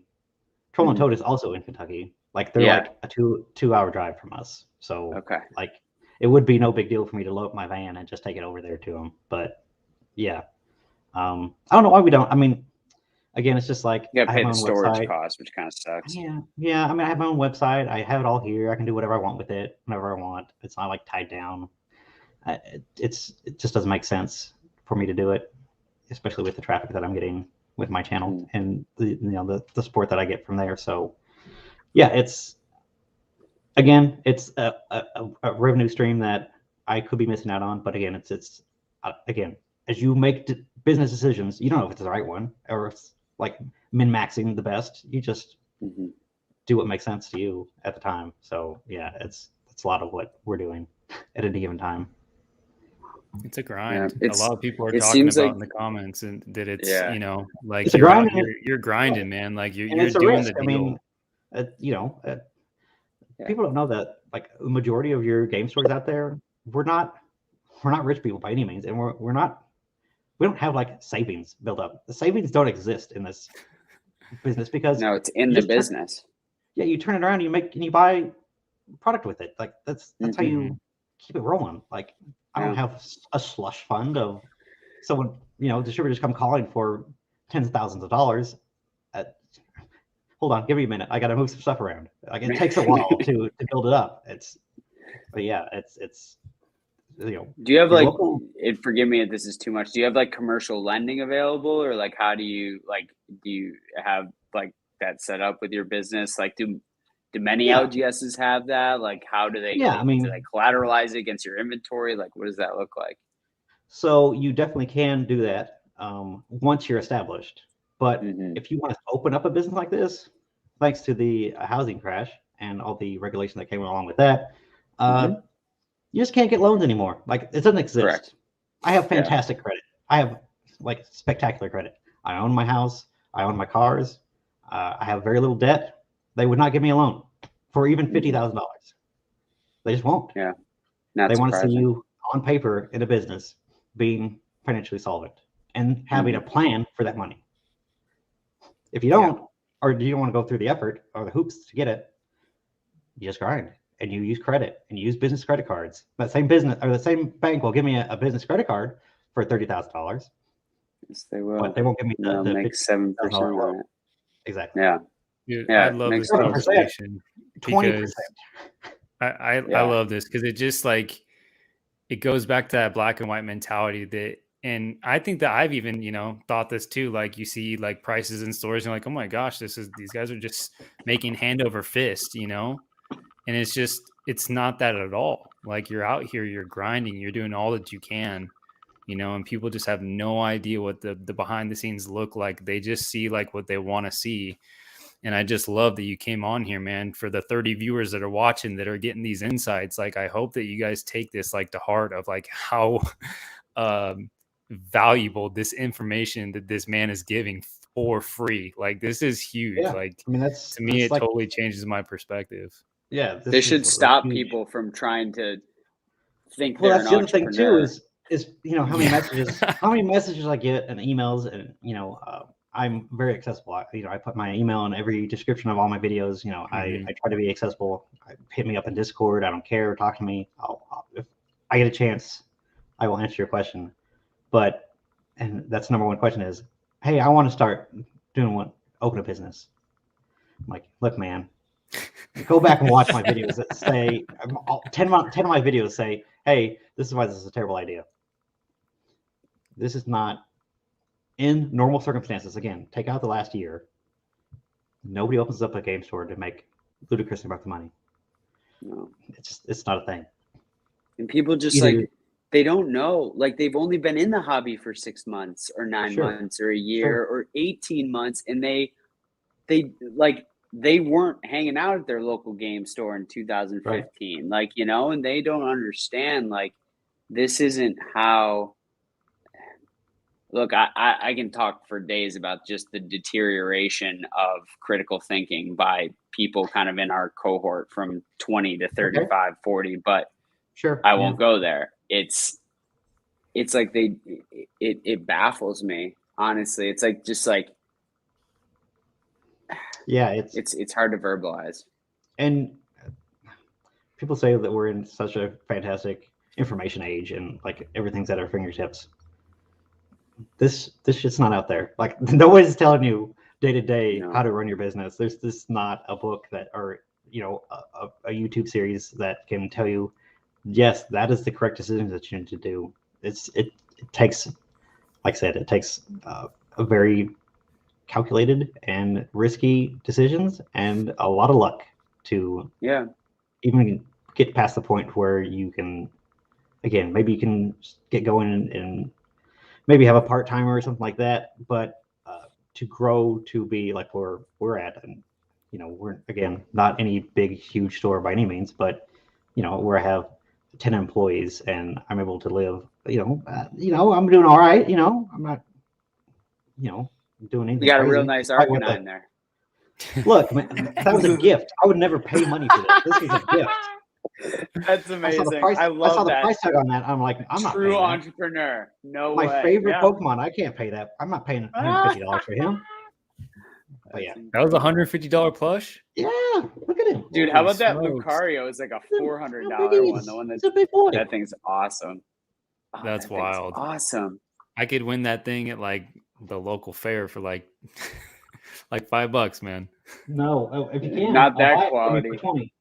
That's a sitting cutie, my friend. I'll buy them all day for $20 if you can get me more. That's one hell of a friend, whoever sent you that. Yeah, for real. Yeah, man. Yeah, people don't get that. It's and especially with your business, right? Like my business that I'm stepping into, Do you want to say it? I'm not familiar. I'm sorry. Sorry, no, it's fine. So I come from the investment advisory world. I work with ultra wealthy families. I do investments and estate planning and taxes and all that stuff. But I'm moving into I'm the chief financial officer of a material science company. So we manufacture a physical product. So now I'm working with supply chains, and I'm working with all our materials that we need, and dealing with stuff being stuck in a port in LA for 8 weeks and can't make more of my stuff. So sorry about that. Yeah, sucks, doesn't it? It is how it is, right? But it's that, right? That's kind of normal. That's just supply chain stuff, and that's what a lot of manufacturing business go through. But you have nuanced things that no one can just look at a random business and understand how those distributor relationships we talked about work, and how the waves work, and how allocations work. That's unique to your industry, right? And people don't get it's for me, and maybe for Rob, I won't speak on his behalf, but the reason I buy and sell, continually is with the goal of always making everything in my collection free if possible, right? So it's more a way to collect super efficiently and have some fun doing it. And I like the churn of it, right? But that's totally different. People don't understand that that's totally different than running a business. I'm not a business. I'm just a dude buying and selling stuff on eBay and Facebook Marketplace. Just a dude. Just a dude, man. And it's I think a lot of people could glean a lot from this conversation and from just all your videos of like what it really takes to like do the day to day, you know? And I think people drastically underestimate it, and everyone thinks they can be an entrepreneur. Yeah. So like, for example, this is just what I did today. You guys know D&D, right? Like the miniatures for D&D, like you can put them on a map and put stuff. I've watched Big Bang Theory. Yeah. So perfect. So these little miniatures I stock at my store for $5 a piece, and you get 2 of them. So it's a good deal. Two for $5. But I have to decide which out of the line of 500 of them to stock in my store. And I only have so much space. So I got to make decisions on what I can expect people to buy, what kind of monsters they want. I got to think about what books D&D are making 3 months from now to have those monsters in stock so people can buy them, so that people can get them in my store. All that kind of shit is the stuff that I have to deal with on a day-to-day basis. That's what I got to do. And it's really just annoying. It really is just annoying. Can you guys hear me? Am I good? Yeah. Still? Yeah. No, yeah, I'm just thinking. It's like, yeah, it's like, did you guys hear it's any like of that? anything. It's like, what's that? Yeah, we heard all of it. Yeah. Okay. Can you still hear us? Can you hear us, Mace? At least the Hello. clicking's gone. Okay. There we go. Okay. There we go. All right. No, we heard Did all you hear that. it? We heard all that. Okay, good. Yeah, Yeah, we did. heard all of it. Yeah. No, I was just thinking, it's like, yeah, and it's just people don't get like. So that's what I did all day. Passionate about something, they think like the fun parts of like your passion are all like what it is if you make it a business, and like that's Right. not true at all. Like Exactly. like I love finance and I love investing, but I do not like 75% of the things I have to do in a client service industry, right? Like Definitely. people just don't, I don't think they like capture that. Swami's got a good question. Says it sounds awesome to work with what you love. How do you manage things you love stressing you out? How do you manage things you love stressing you out? You don't. You just kind of let it eat up inside of you until you eventually die at 35, probably. I mean, it's, I don't know. I don't know. It's it kind of gets to the point where you just, yeah, it's fun. You enjoy it. It's awesome. You love to see other people get enjoyment out of it, but like I can't. Like it's you can't meddle in what you peddle, man. It's just you gotta step away from yourself and kind of live vicariously through other people and see that what you're doing makes other people happy, and that's just like that's your reward, I guess. At the end of it, it's just like, all right, that was cool. We had fun. They had fun, so I also had fun. I don't know. That's the way I have to think about it. Yeah. Makes sense. That makes total sense. So where do you think, like, talk about the next 5 to 10 years, and you talk about the way that distribution works, right? Like, what lies ahead for like the local game store when, like, why does Pokemon want to play with these smaller distributors, right? Not your big box like your MJ retail. Sure. Yeah. But like, why? I don't know. I mean, I get like part of it's like the playability, right? And obviously wanting to feed that engine, but like, why isn't everything online or direct to consumer, or, you know, other than like supply chain and stuff, you know, like they don't own their whole distribution network? Again, I think a lot of it comes down to just the absolute refusal to modernize and update with anything. Like, look how long it took Magic to like actually like get behind something that was truly an online game. When they were number one, they had millions of dollars that they could throw at a project like that, and they just didn't. Pokemon as well, biggest IP in the world, and up until this Pokemon Live system got announced, they were outsourcing it to some small firm in Denver, Colorado, to make their online client. Like, why? Why not do that stuff in house? I don't know. I can't tell you. Like, it doesn't make sense. But there is safety in the comfortability of what is existing currently. So I think a lot of that is just, you put your head down and you keep on trucking, because TCGs and creating a card game is kind of a slog where you just keep going in these blocks of cards that you just keep building off of. But you have to also incentivize people to keep buying over and over. So you just kind of like get trapped yourself into like creating the structure of like, okay, get the same person to buy the same product 4 times a year. Like, this is like how to reinvent that happening over and over and over. So that's why you have like these super ridiculous, like this, you don't just have just V's, you got V Maxes, and you don't have, you have V stars, and it gets more and more ridiculous, because where do you go but more and more extreme to what you're already building off of. I don't know. It's just, that's the nature of TCGs in general. So why they choose to keep it local, that's a good question. Well, I'm just falling apart here, guys. My mic's dying, my camera's moving around. Jeez. All right, stay. Cool. Yeah, I mean, they want to keep this environment going for as long as possible. So long as things are good and things are working out and people are still passionate and they can share that passion with them and kind of get this feedback loop of, okay, if people start tapering off, we're messing up. Let's go back up and change things to make it better. There's a lot of feedback that's able to happen with physical aspects of things rather than online, because a lot of that can get muddied with, like bots and things like that. We had tons of transactions, but half of it was bots. Like, what does that truly mean for your business if it's actually doing well or not? So I think a lot of that has to do with it. It's just right, because the bottom can fall out faster, right? Because it's inorganic, it's artificial. Yes, yes. You want to talk about NFTs? Is this NFT 5 minutes? We want to talk about that, but go for it. Yeah. I mean, I don't have anything to say, but but yeah, I think it's a lot of that is basically. So, and again,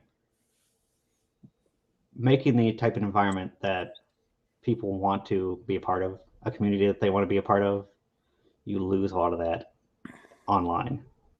So yeah, the physical aspect, the in-store aspect, the community aspect is a lot better if it's in person and it works this way, and everybody can feed off each other's energy that way, because no matter how many and how popular and how good you are at playing online, at the end of the day, you're sitting there by yourself in a room.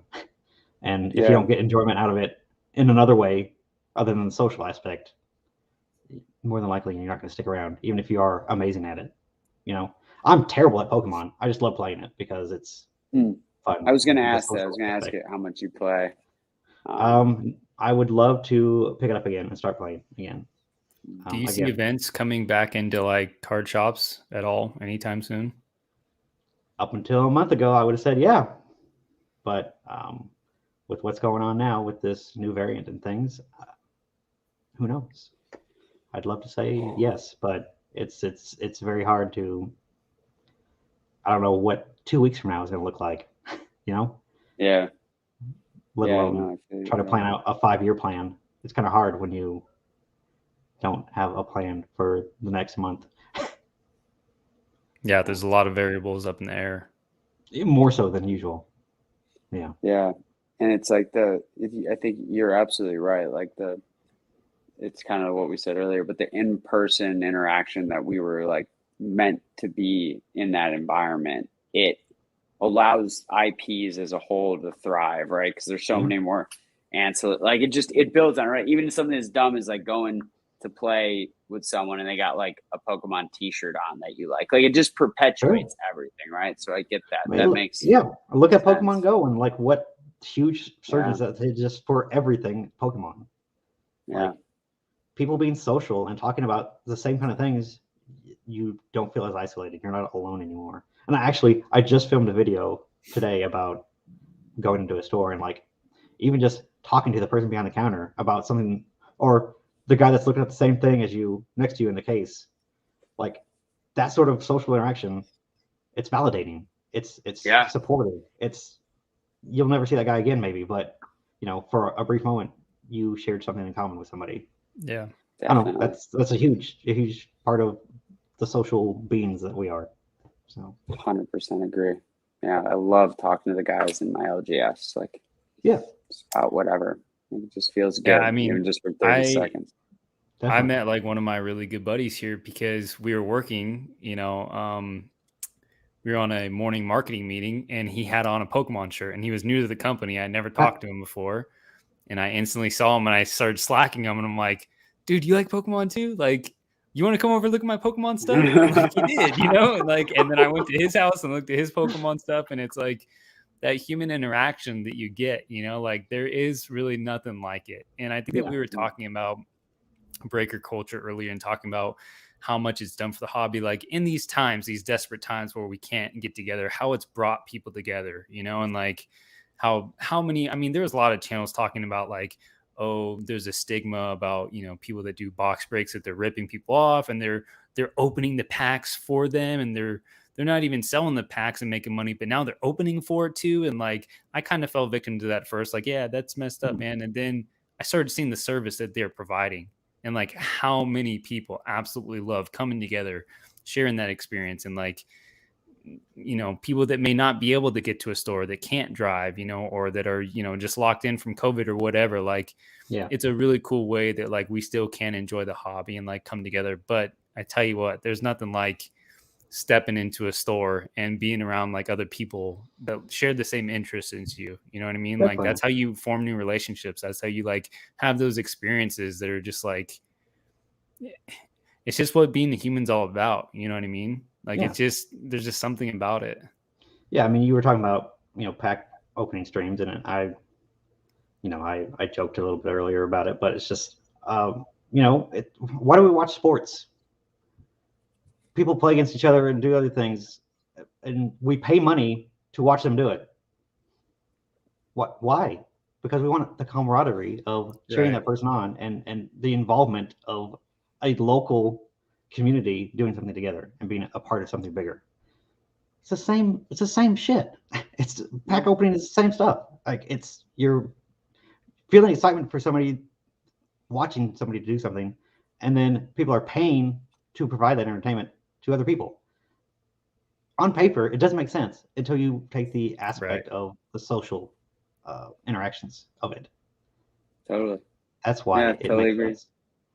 That's what we're talking about, like why, like experiential buying, like the Whatnot model. It just like it makes sense. I get that, like stuff, especially at the beginning, crazy overpaid for. There's a lot of weird. I have a lot of weird conflicting like moral feelings about it as someone who has started streaming on there too for fun and see how it goes. But at the end of the day, like if you're being a fair and legit seller, it can provide like a cool community space, and like people want that. It's way better than going.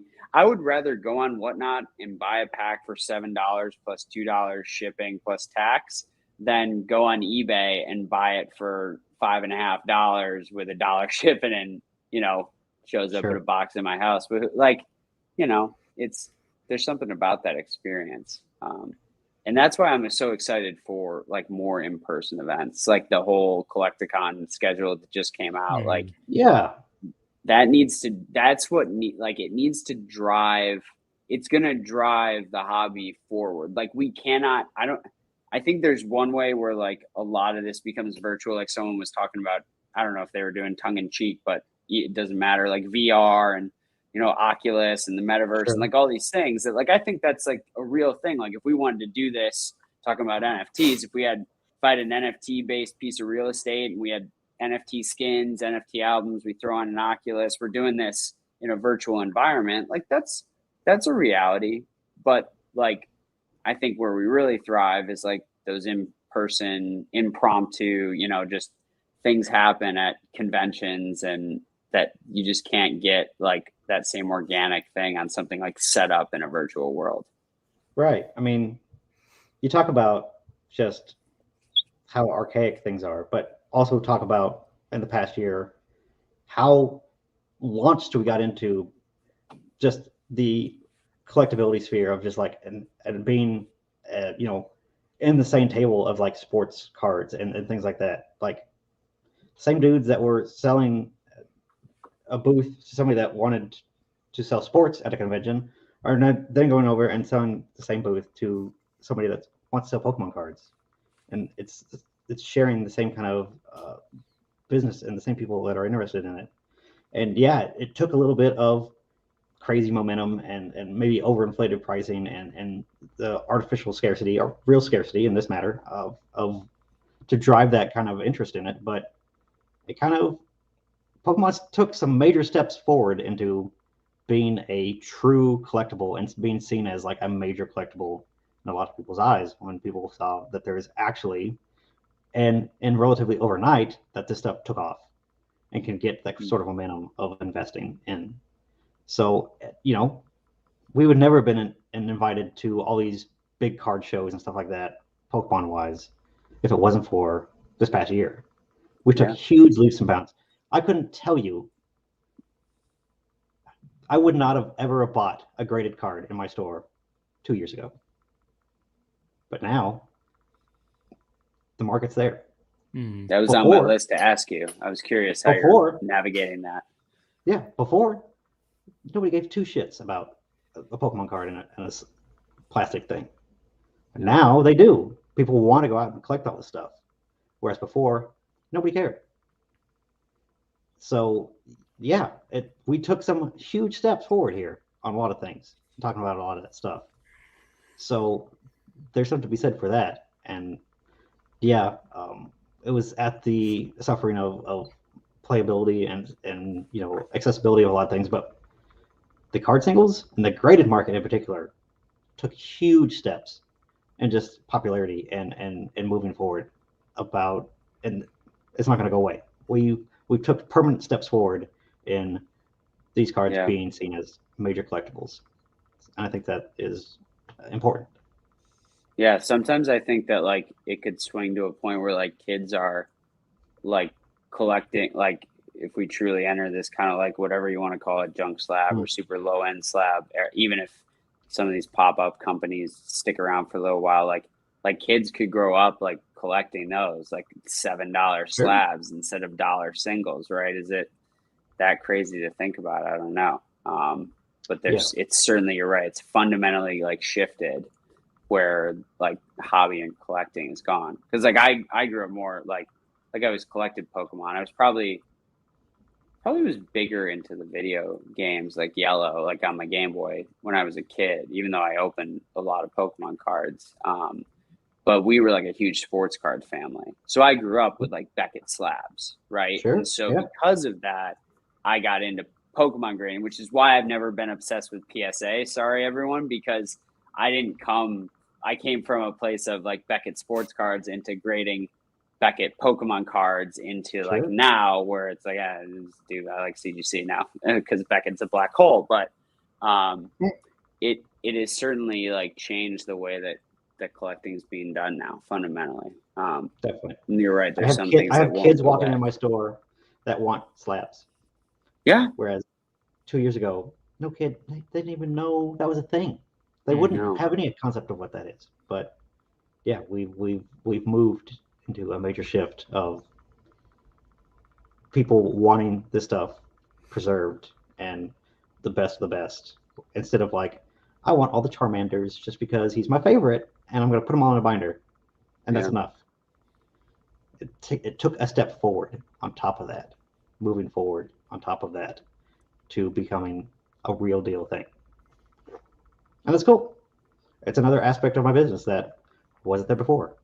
So yeah. Do you grade anything yourself to sell in store, or do you just buy cards to grade? Again, or buy graded cards, or what? It would never have crossed my mind to grade anything. Why would I? Right. Yeah. There's no point. Yeah. Why would I sell to somebody that's just going to put it in a binder? That's where they want to keep it anyways. Mm-hmm. Not anymore. So yeah, looking forward. I'm going to look into grading stuff. Wow. Just because it's wild. I've had people buy tens of thousands of dollars worth of stuff from me because they know when I say something's near mint, it's going to be a 9 or a 10 from me. And I have people that bought tons of good cards and they said, hey, and they're not shy about it. They just tell me, hey, the card I bought from you, hey, it got a 10. Thanks so much. And they keep buying from me, obviously, because I took care of them. And yeah, it's when you see stuff like that, it's like, okay, this dude is going out there and making money off of it. Why not me? Right. Do you want to participate in that arbitrage and to what extent? Right. Sure. And it's just Yeah. more risk, right? Because it's timeline, right? So it's Sure. it's both condition, right? Being able to assess it well, but also how much you're going to end up paying and over what timeline you're going to get that back and where the market's going to move over that timeline. So it's a dangerous game now. It was a lot easier when it was $5 a card, $7 a card, and you get it back in a month. Definitely. But right. Yeah. You know, but there's still, certain areas of the hobby and I'll say this, that, CGC is going to be grading more than just TCG Pokemon very soon into, sure. Other things that maybe I like Weiss Schwartz, for example, and things like that. And that's going to start to, create more opportunity there as well. Right. So do you get Weiss Schwartz distribution, or do you how do you I'll pick play it up that game? Yeah, it just kind of depends on if I think the IP is good or not. I'll pick something up or pass on it depending if it's a good IP or not. Just kind of depends. Gotcha. Do you get it from? How does that work for you? How do you procure it? Yeah, it's there are American distributors for that. So I do Card Fight Vanguard in store as well. So I get the same thing. It's all Bushy Road products. So the guy that does tons and tons and tons of business through that, that's kind of all he does is Bushy Road type of products, and then he also sells it for way cheaper than the typical distributors. So going through him and buying at a case level, is huge. I know one of my LGSs does that. They are the distributor for a lot of the Northeast. Yeah, and that's definitely a market that is developing. If you have the market and the market can't sustain another middleman, makes sense to me. Yeah. What about MetaZoo? What about it? What do you want to know? Oh, I don't know. MetaZoo's a mess. We don't have any MetaZoo fans in here. This is what we have. Well, I like Swami's right here. Swami's in the chat. Swami's here. Swami's with me. I'm just kidding. What I want to know is would you host? Let's say MetaZoo hits Walmart. It really starts to get into people's hands more than the freaking 50,000 boxes out there. Would you host tournaments in your LGS, or how do you view that landscape from if playability takes off? How would you navigate that? Yeah. So how we do it is if somebody in the community comes forward and says, hey, me and a couple buddies want to come up here and play. If you'll run tournaments for us and get the promos and stuff like that, we run events for it. And it's yeah, absolutely. If as long as there's a market for it and people are gonna come in and play it, and I'm not just buying cases of stuff for nothing, we'll keep it going. And that's how Card Fight Vanguard started. That's how Flesh and Blood started. Of course, that really taken off, and pretty much every LGS that thought that was a stupid game to get into is, of course, clamoring to try to get some stuff right now because the game's absolutely taken off and is doing very well. And it's a super fun game, and it makes sense. Dudes that loved Magic took everything they hated about Magic and made it into a card game and made it better. It's already a recipe for success, and then they just made it better by getting rid of the things that they hated. So yeah, it's going to be a good game, and I think it has longevity. MetaZoo, the true test for MetaZoo is going to be this second wave of Crypto Nation. Yeah, if it gets to the Walmarts, and if the prices hold when there's not, limitedness, artificial scarcity. To use one of Jake's favorite Well, terms, and mine. yes. If there's not that in anybody's mind, because MetaZoo might have still not come out and said how many booster boxes is going to be, which to me, for a product that's supposed to be releasing very, very soon, is already in production. He definitely knows how many boxes there's going to be, but he won't say how many there is. That's a red flag to me. As somebody that is wanting to carry this product and take this product in at a major level at this point, to where I'm buying potentially cases and cases of this, that scares me because he doesn't want to tell me how many there's going to be or how much is going to be out there. Why is it different than like any other TCG? Like, we don't know how much Pokemon prints. We have a rough idea, but like we can read their financials and kind of back ass our way into what they printed and what they sold. But why is it different for this? Did either of you follow a game called Argent Saga? It came and went like a year or two ago now. I've someone mentioned it, but I have no idea what it is. It was a competitive card game created by the people at ARG, which basically ran major touring events for all these other big TCGs. They basically got out of that market and created their own their own card game. Should, by all accounts, people that are experienced and have the knowledge of how to build this a working, functioning card game, should have worked out. They did really good for the first couple sets, and then it died. They had tons of problems, balancing issues, playability issues, and of course, COVID came along and wiped them out too, which didn't help in their defense. But it was already not doing so great past that point. Those were people that knew what they were doing. The people that had experience running organized play. MetaZoo does not have any of that. As a guy that's never made a TCG before, a guy that, is very smart. Mike Waddell is very smart. The Elon Musk of TCGs. And I believe that wholly. But for me to have to pick it up and believe in the longevity of that game, I have to see the mechanics fleshed out and work. And I have to be seeing genuine interest in people wanting to pick this up and say, yes, this is enjoyable for me to play. I want to play more of this for money or a competitive setting. That's what it's going to take for stores like me to want to carry that. Because I can't put booster boxes in my store for $150 and expect people just to buy it on a whim. I need those $15 starter decks and those, well, it'd be really nice if they were like $10 starter decks and like those spell books to be like $30 to get people really interested in this stuff so that it starts to take off. And that's only going to happen if the good mechanics are there and the playability are there. If they're not, it's just novelty at that point. It may as well be Garbage Pail Kids on my shelf, Yeah, for sure. Same thing.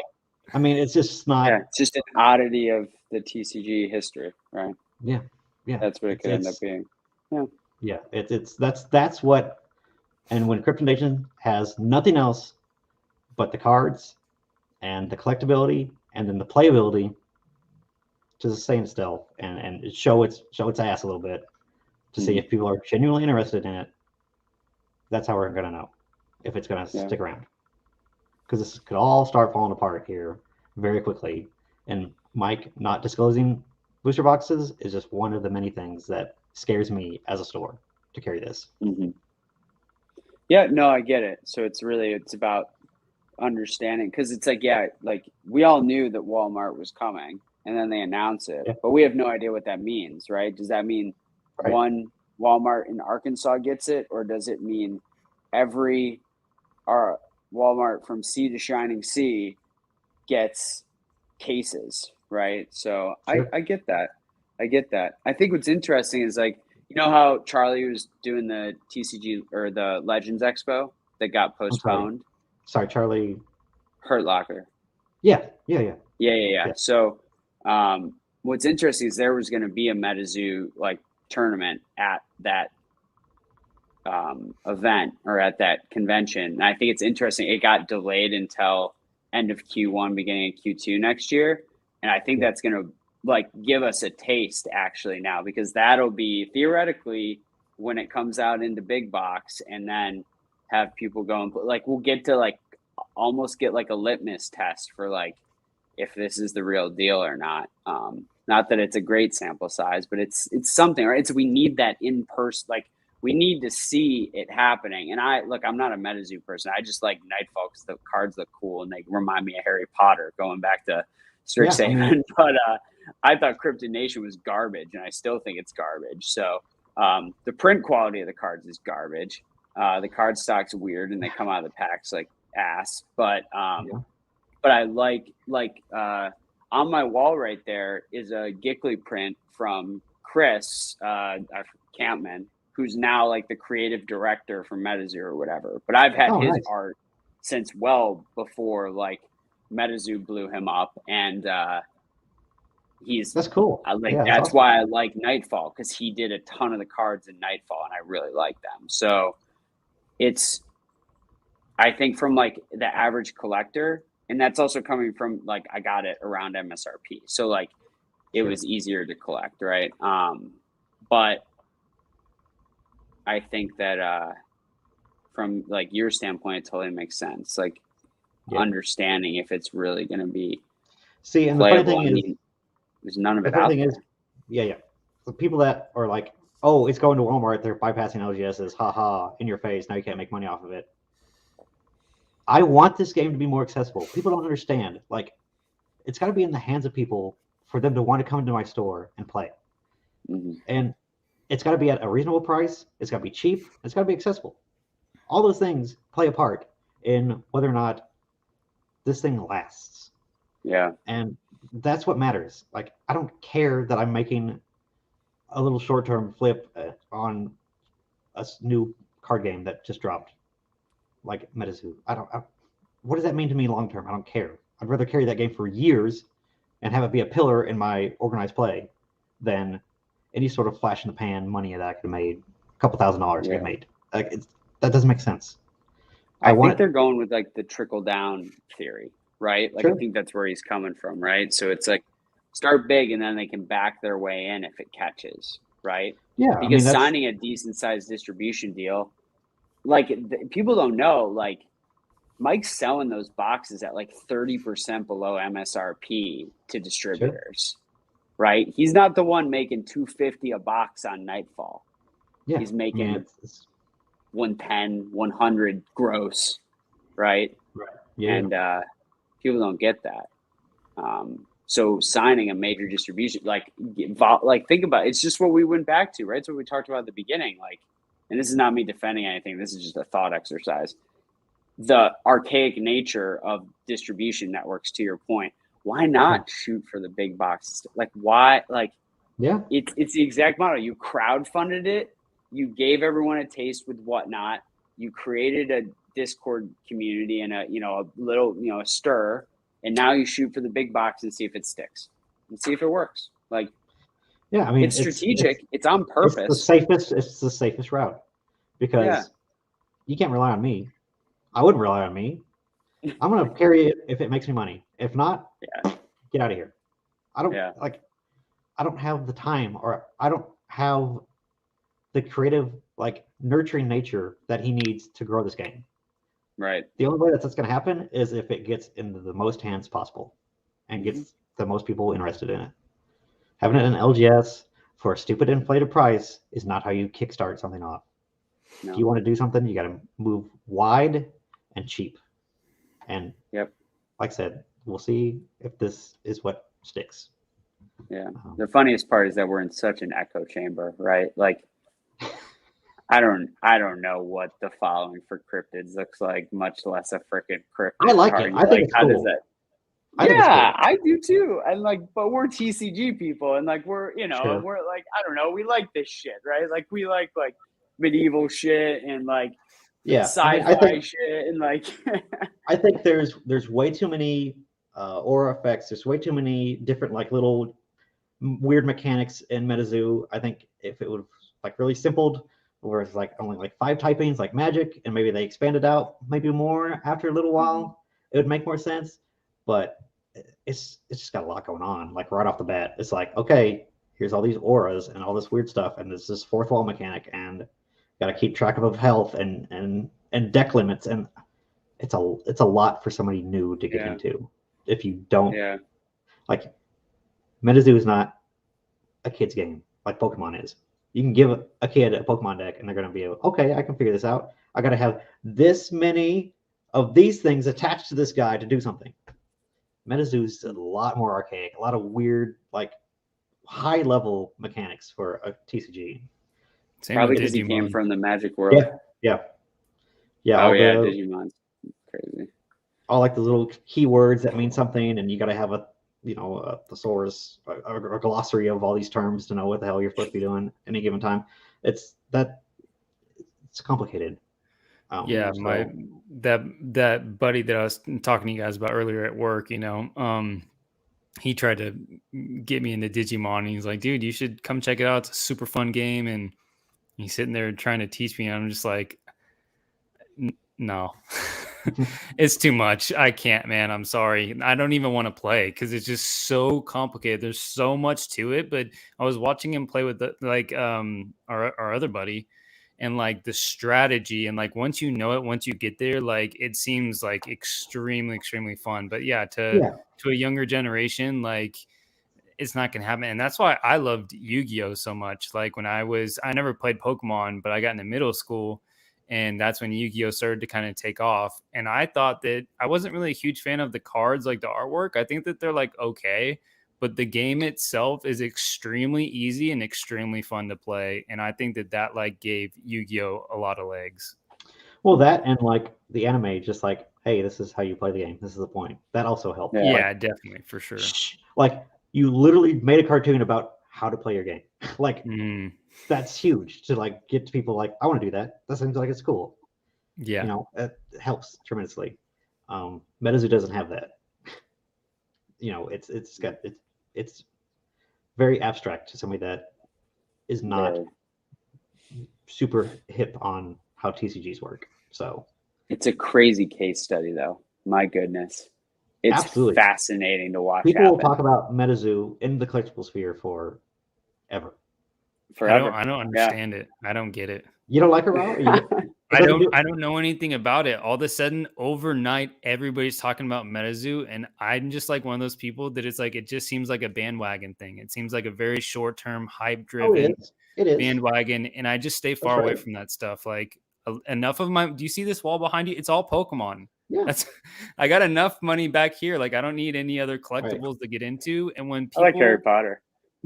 and totally, but when people start hyping something up and they start talking about it, it just scares me. And there's nothing wrong with people that like MetaZoo. Like the artwork is really cool. Like I've seen some of the cards, I'm like, oh, that's awesome. But it just scares me too much to touch it because I'm just too afraid of what it's gonna do. Like I just don't know, Yeah, I mean you seem like you're a very safe collector, which is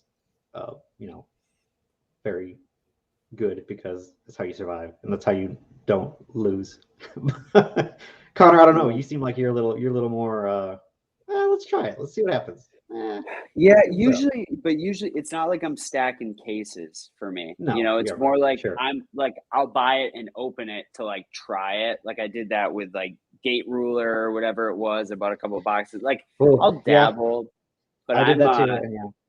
I kind of liked that. I didn't get the second one. I got the first one. Same thing with MHA, right? I got the first edition box and I filled up a binder. I pulled a freaking secret rare out of the second pack or whatever the first box. Like it's cool. And like I dabble, but my biggest mistakes in collecting have been not levering up on like sealed plays when I saw the writing on the wall because it was just too much risk for me. Because I can make money other ways. Sure. It's not the right kind. It's like asymmetric to the downside. Like I don't like the risk profile of a lot of this stuff. It doesn't make sense to me. Right. And I'm a risk on person. Like I just left a very stable job to go join a startup. Like Sure. I, Yeah. but it's it's to your point about entrepreneurship. It's calculated, it's tactical, and truly, if you understand like your skill set, making those risks, it looks really risky to people on the outside, but it's not as risky when you're on the inside, right? So, I dabble though. I do. I dabble. I like this stuff, you know. I dabble. So, but I'm also conservative in a lot of ways where I won't just lever up on something and I won't take too much of a risk on a binary like that. And I think the biggest thing for me too is that like none of this other TCGs, like all the other cards, like none of them have my heart. And it's just I can't explain it. And I don't know why it's Pokemon. I really don't. Because again, I grew up watching Digimon. I grew up watching Power Rangers and Teenage Mutant Ninja Turtles. And I actually have a Power Rangers booster box that I got for like $20 just cause. But there's just nothing about those cards that draw me to it. Like there's just something unexplainable about Pokemon that like I see a card and I have this natural reaction that is just, it just makes me feel whole inside, you know. And there's just so many sets, there's so many different little nuances about, you know, the, you know, WotC versus EXs and implementing gold stars, and then, you know, getting into the level X's and like just like the storyline, the history, like all of it fascinates me, Mason, like all of it. I'm just totally entranced by it. And so it's not necessarily that I'm just super risk driven, which I am, because I don't make all the money in the world. And if I am going to put something into it, I want to enjoy it, but I also want that potential to resell it down the line. So I'm being smart, you know, like I want a way to have like that safety net, because absolutely I go and participate in box breaks, you know, from Rock and, you know, have fun and gamble. And it's just entertainment. But at the end of the day, like I want to have like my money make money for me while enjoying it, you know? So that's a lot of it for me, you know, like I just have that feeling. That doesn't matter that's just naivety. Like you want to collect something because it has value. Like, sure, you could have a full set of, you know, insert whatever. I can't even think of a card game that doesn't have value anymore because it's all gone up in the past year. So I can't even make an example, but you know what I mean? Kids count. Sure. Like whoever's out there collecting Garbage Pail Kids, God bless them. I don't know what to tell them. Like, I don't know what you're doing, dude, but if you're loving it, cool. But for the rest of us, you want to be buying something that is going to at least have some sort of outturn at the end, where it has some sort of value. It's not going to be a complete just dumpster fire where you're like, yeah, this was really hot 2 years ago and now it's all worthless. And it's just I think what people it's don't the happy realize middle, because like there's lots of ways to make money with Yu-Gi-Oh, like the Blue Eyes and you know, some of these, you know, first ed LOB sets, like there's, I mean, what is it, like $10,000 or $40,000 for a first edition LOB and PSA 10 for Blue Eyes White Dragon? Like it's some absurd amount of money. And it's like it's that balance between like I want to find something that is gonna like make me money, but at the same time I have to enjoy it. Like I can't have just one way high or one way the other, you know. Like there's a happy medium for Pokemon that I can find where I have a very calculated risk and approach where I think that it will yield me money over time, that I will be able to sell this down the line for a profit and still overly enjoy it to the point where like every time I pass it, I have to pick it up because I just love it so much. And it's right there. And it just means the world to me. Like there's that balance that I can find within my whole collection for the most part. And then I have like the expendable stuff where I like just buying packs to have fun. And it's just pure entertainment, you know, but most of my stuff, it's that happy middle between collecting and investing that I've been able to find with Pokemon. Yeah. I mean, at the end of the day, Pokemon is just super safe. Like, there is so like little risk if you're going to be like truly like, I'm going to hold on to this for 20 years. More than likely, you're going to be okay and not lose. You know, you're going to be okay. So yeah, there's a lot of that in Pokemon, because Pokemon is not generational at this point. It is multi-generational. It is people bringing their kids in to my store, stores like mine, and you know, saying, hey, yeah, I had these as a kid. I had a whole binder full of these. You know, looking at my WotC stuff, that kind of stuff. And the kids appreciate it. And then I was just like, yeah, whatever. I want this one. They see a Charizard, like the old school Charizard, and they're like, yeah, that's cool. I want that. Like Pokemon doesn't. It's not a cycle. It's a snowball. It just keeps growing. It just gets bigger and bigger. And because of the strengths of the games and the anime and all that stuff, all the stuff feeding into each other, it just gets bigger. Like there's just more and more people interested in it. And as the people that were into Pokemon age and pass it on to their kids, it's just gonna get more and more bigger, and the appreciation is gonna be for it even more. That's why celebrations outside of a set like it is, celebrations is so cool. Somebody that knows the history of Pokemon and like can identify every single card in that set and why it was chosen. Yeah. Whereas other people are just like, yeah, that's just a random card, like this Gardevoir.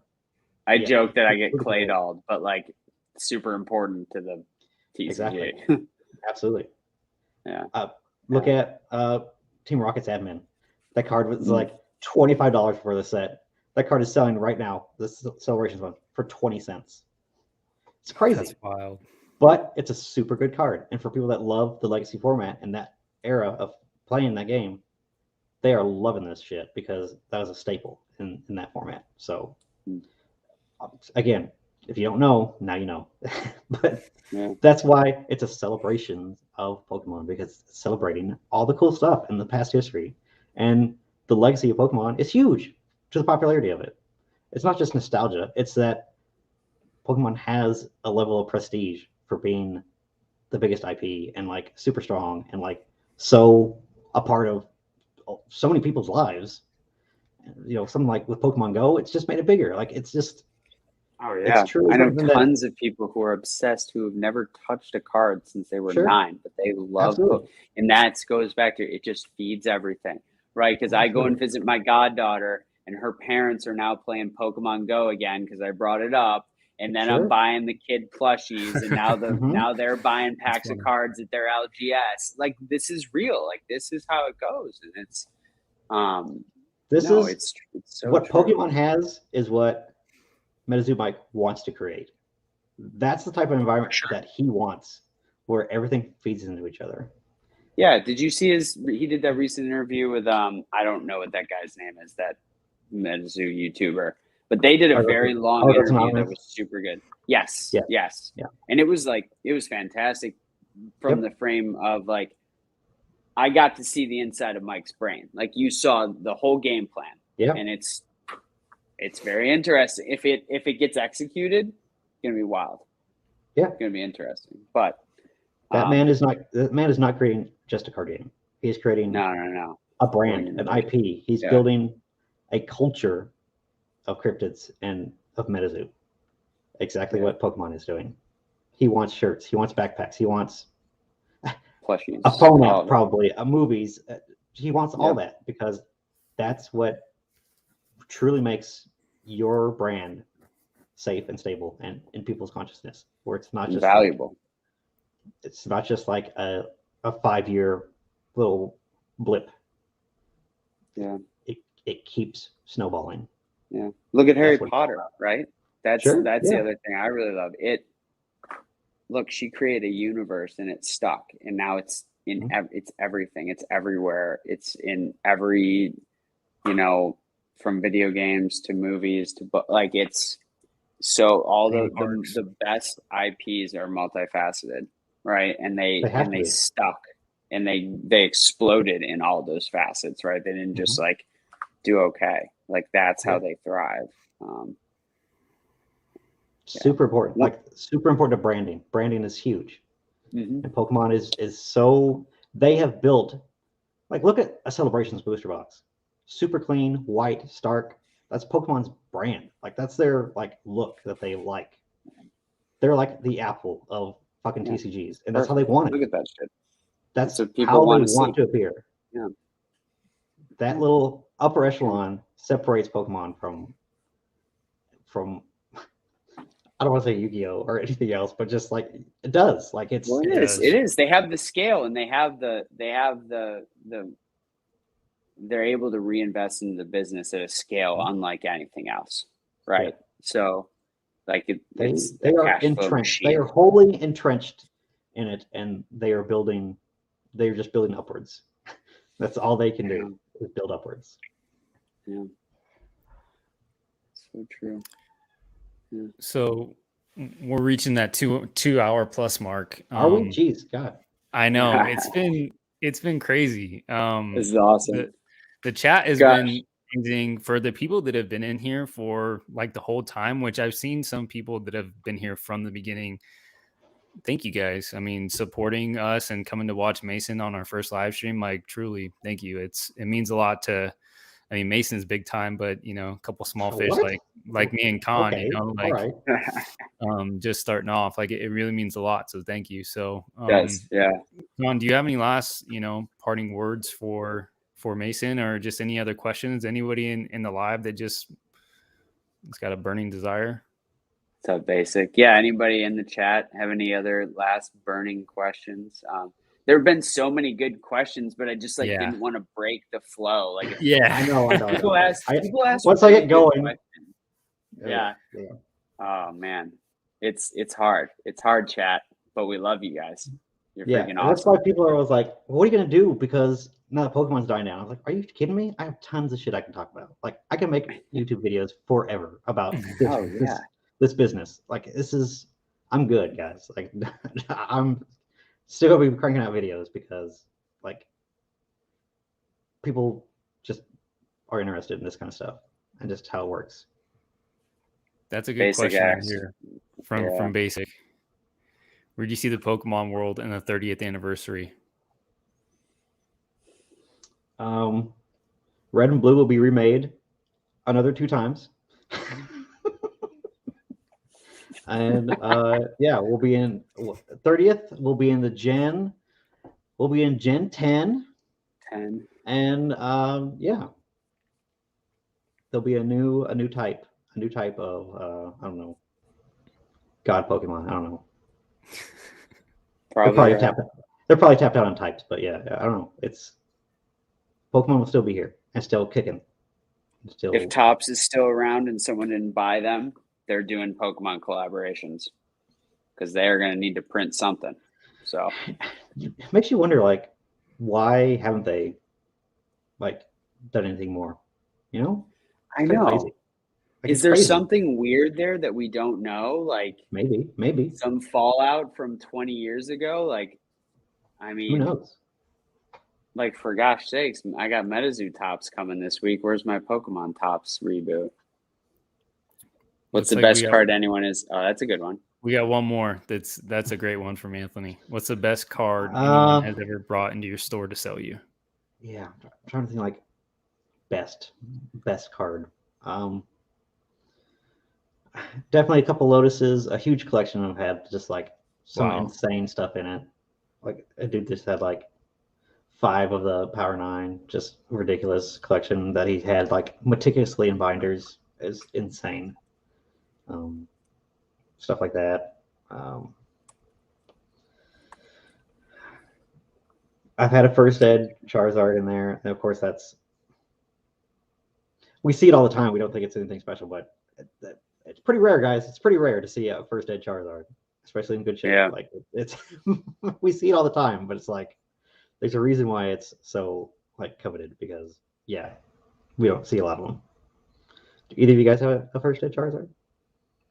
Not I. Not. I got Shadowless, but not. Okay.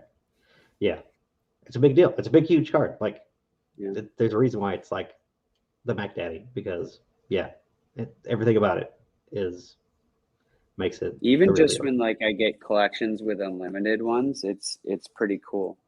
It is cool. Yeah. It's like you're holding a piece of like the most iconic piece of the TCG history in some ways, right? Like it's pretty wild. Definitely. Yeah, it counts, Swami. Dracofeu over there with his French first edition. I got Japanese base. I mean, that's like the OG, but for sure, it's never going to be as valuable as. I mean, there's something about that first ed base art, though. You know, even the Shadowless, like I have a soft spot for it, but when you see that first ed base Shadowless art, it just hits you just right in the gut. You know, there is something about it. Yeah, and to people that, again, know the history and know what's up. We know the prestige that that card has. Like, what a big fucking deal it is. Yeah. And that nobody had it growing up, even though they said they did. Like, no. I never seen one. Yeah, I didn't even see Shadowless. I didn't even know what that was until I came back into the hobby, exactly. 2+ years ago. Yeah. I think I had mine was probably unlimited. Could have been Shadowless. It was in its own special box. Right. You know how many people call up my store and say, I got a first edition Charizard, I'll bring it in. And it's like an evolution zone. I'm like, dude, what are you talking about? Yeah, all the time. All the time. And they're like, it's near mint. It's near mint, man. It's near mint. And it's all. Here's a question. Random. One of the last questions I was just thinking about. Sure. Of non-first edition base, how much that comes through your store is Shadowless and how much is just regular unlimited, would you say? Probably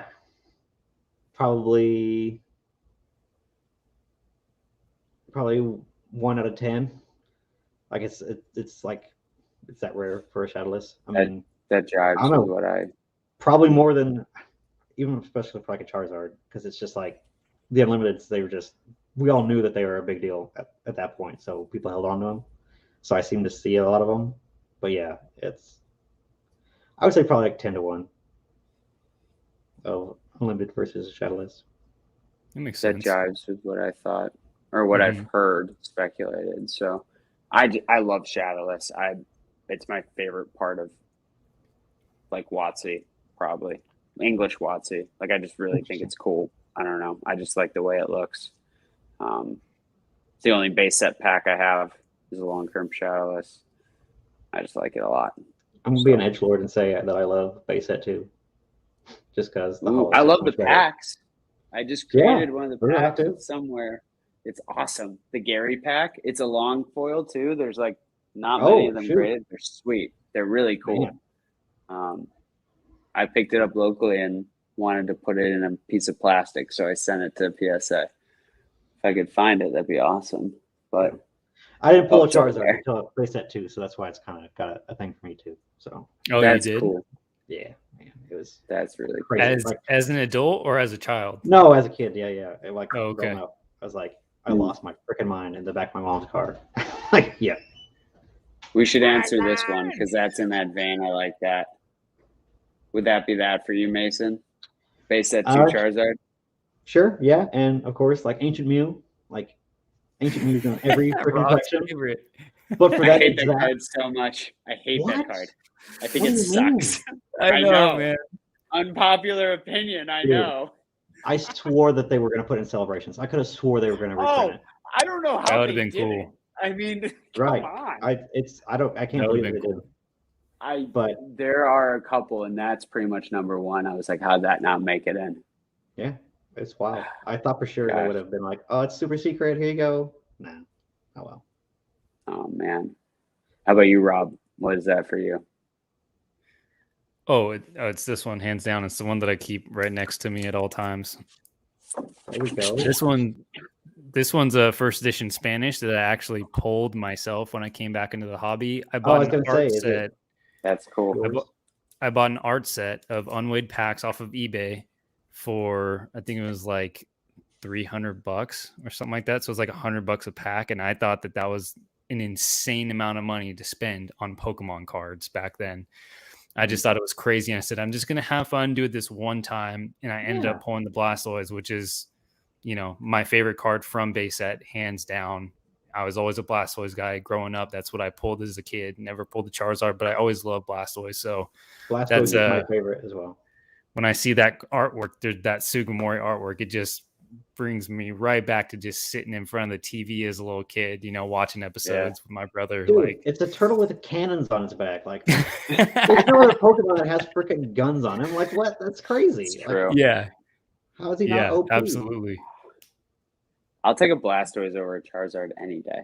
And that's just coming from the not Charizard guy. But mine is this Himeno Charmander, 100%. Okay.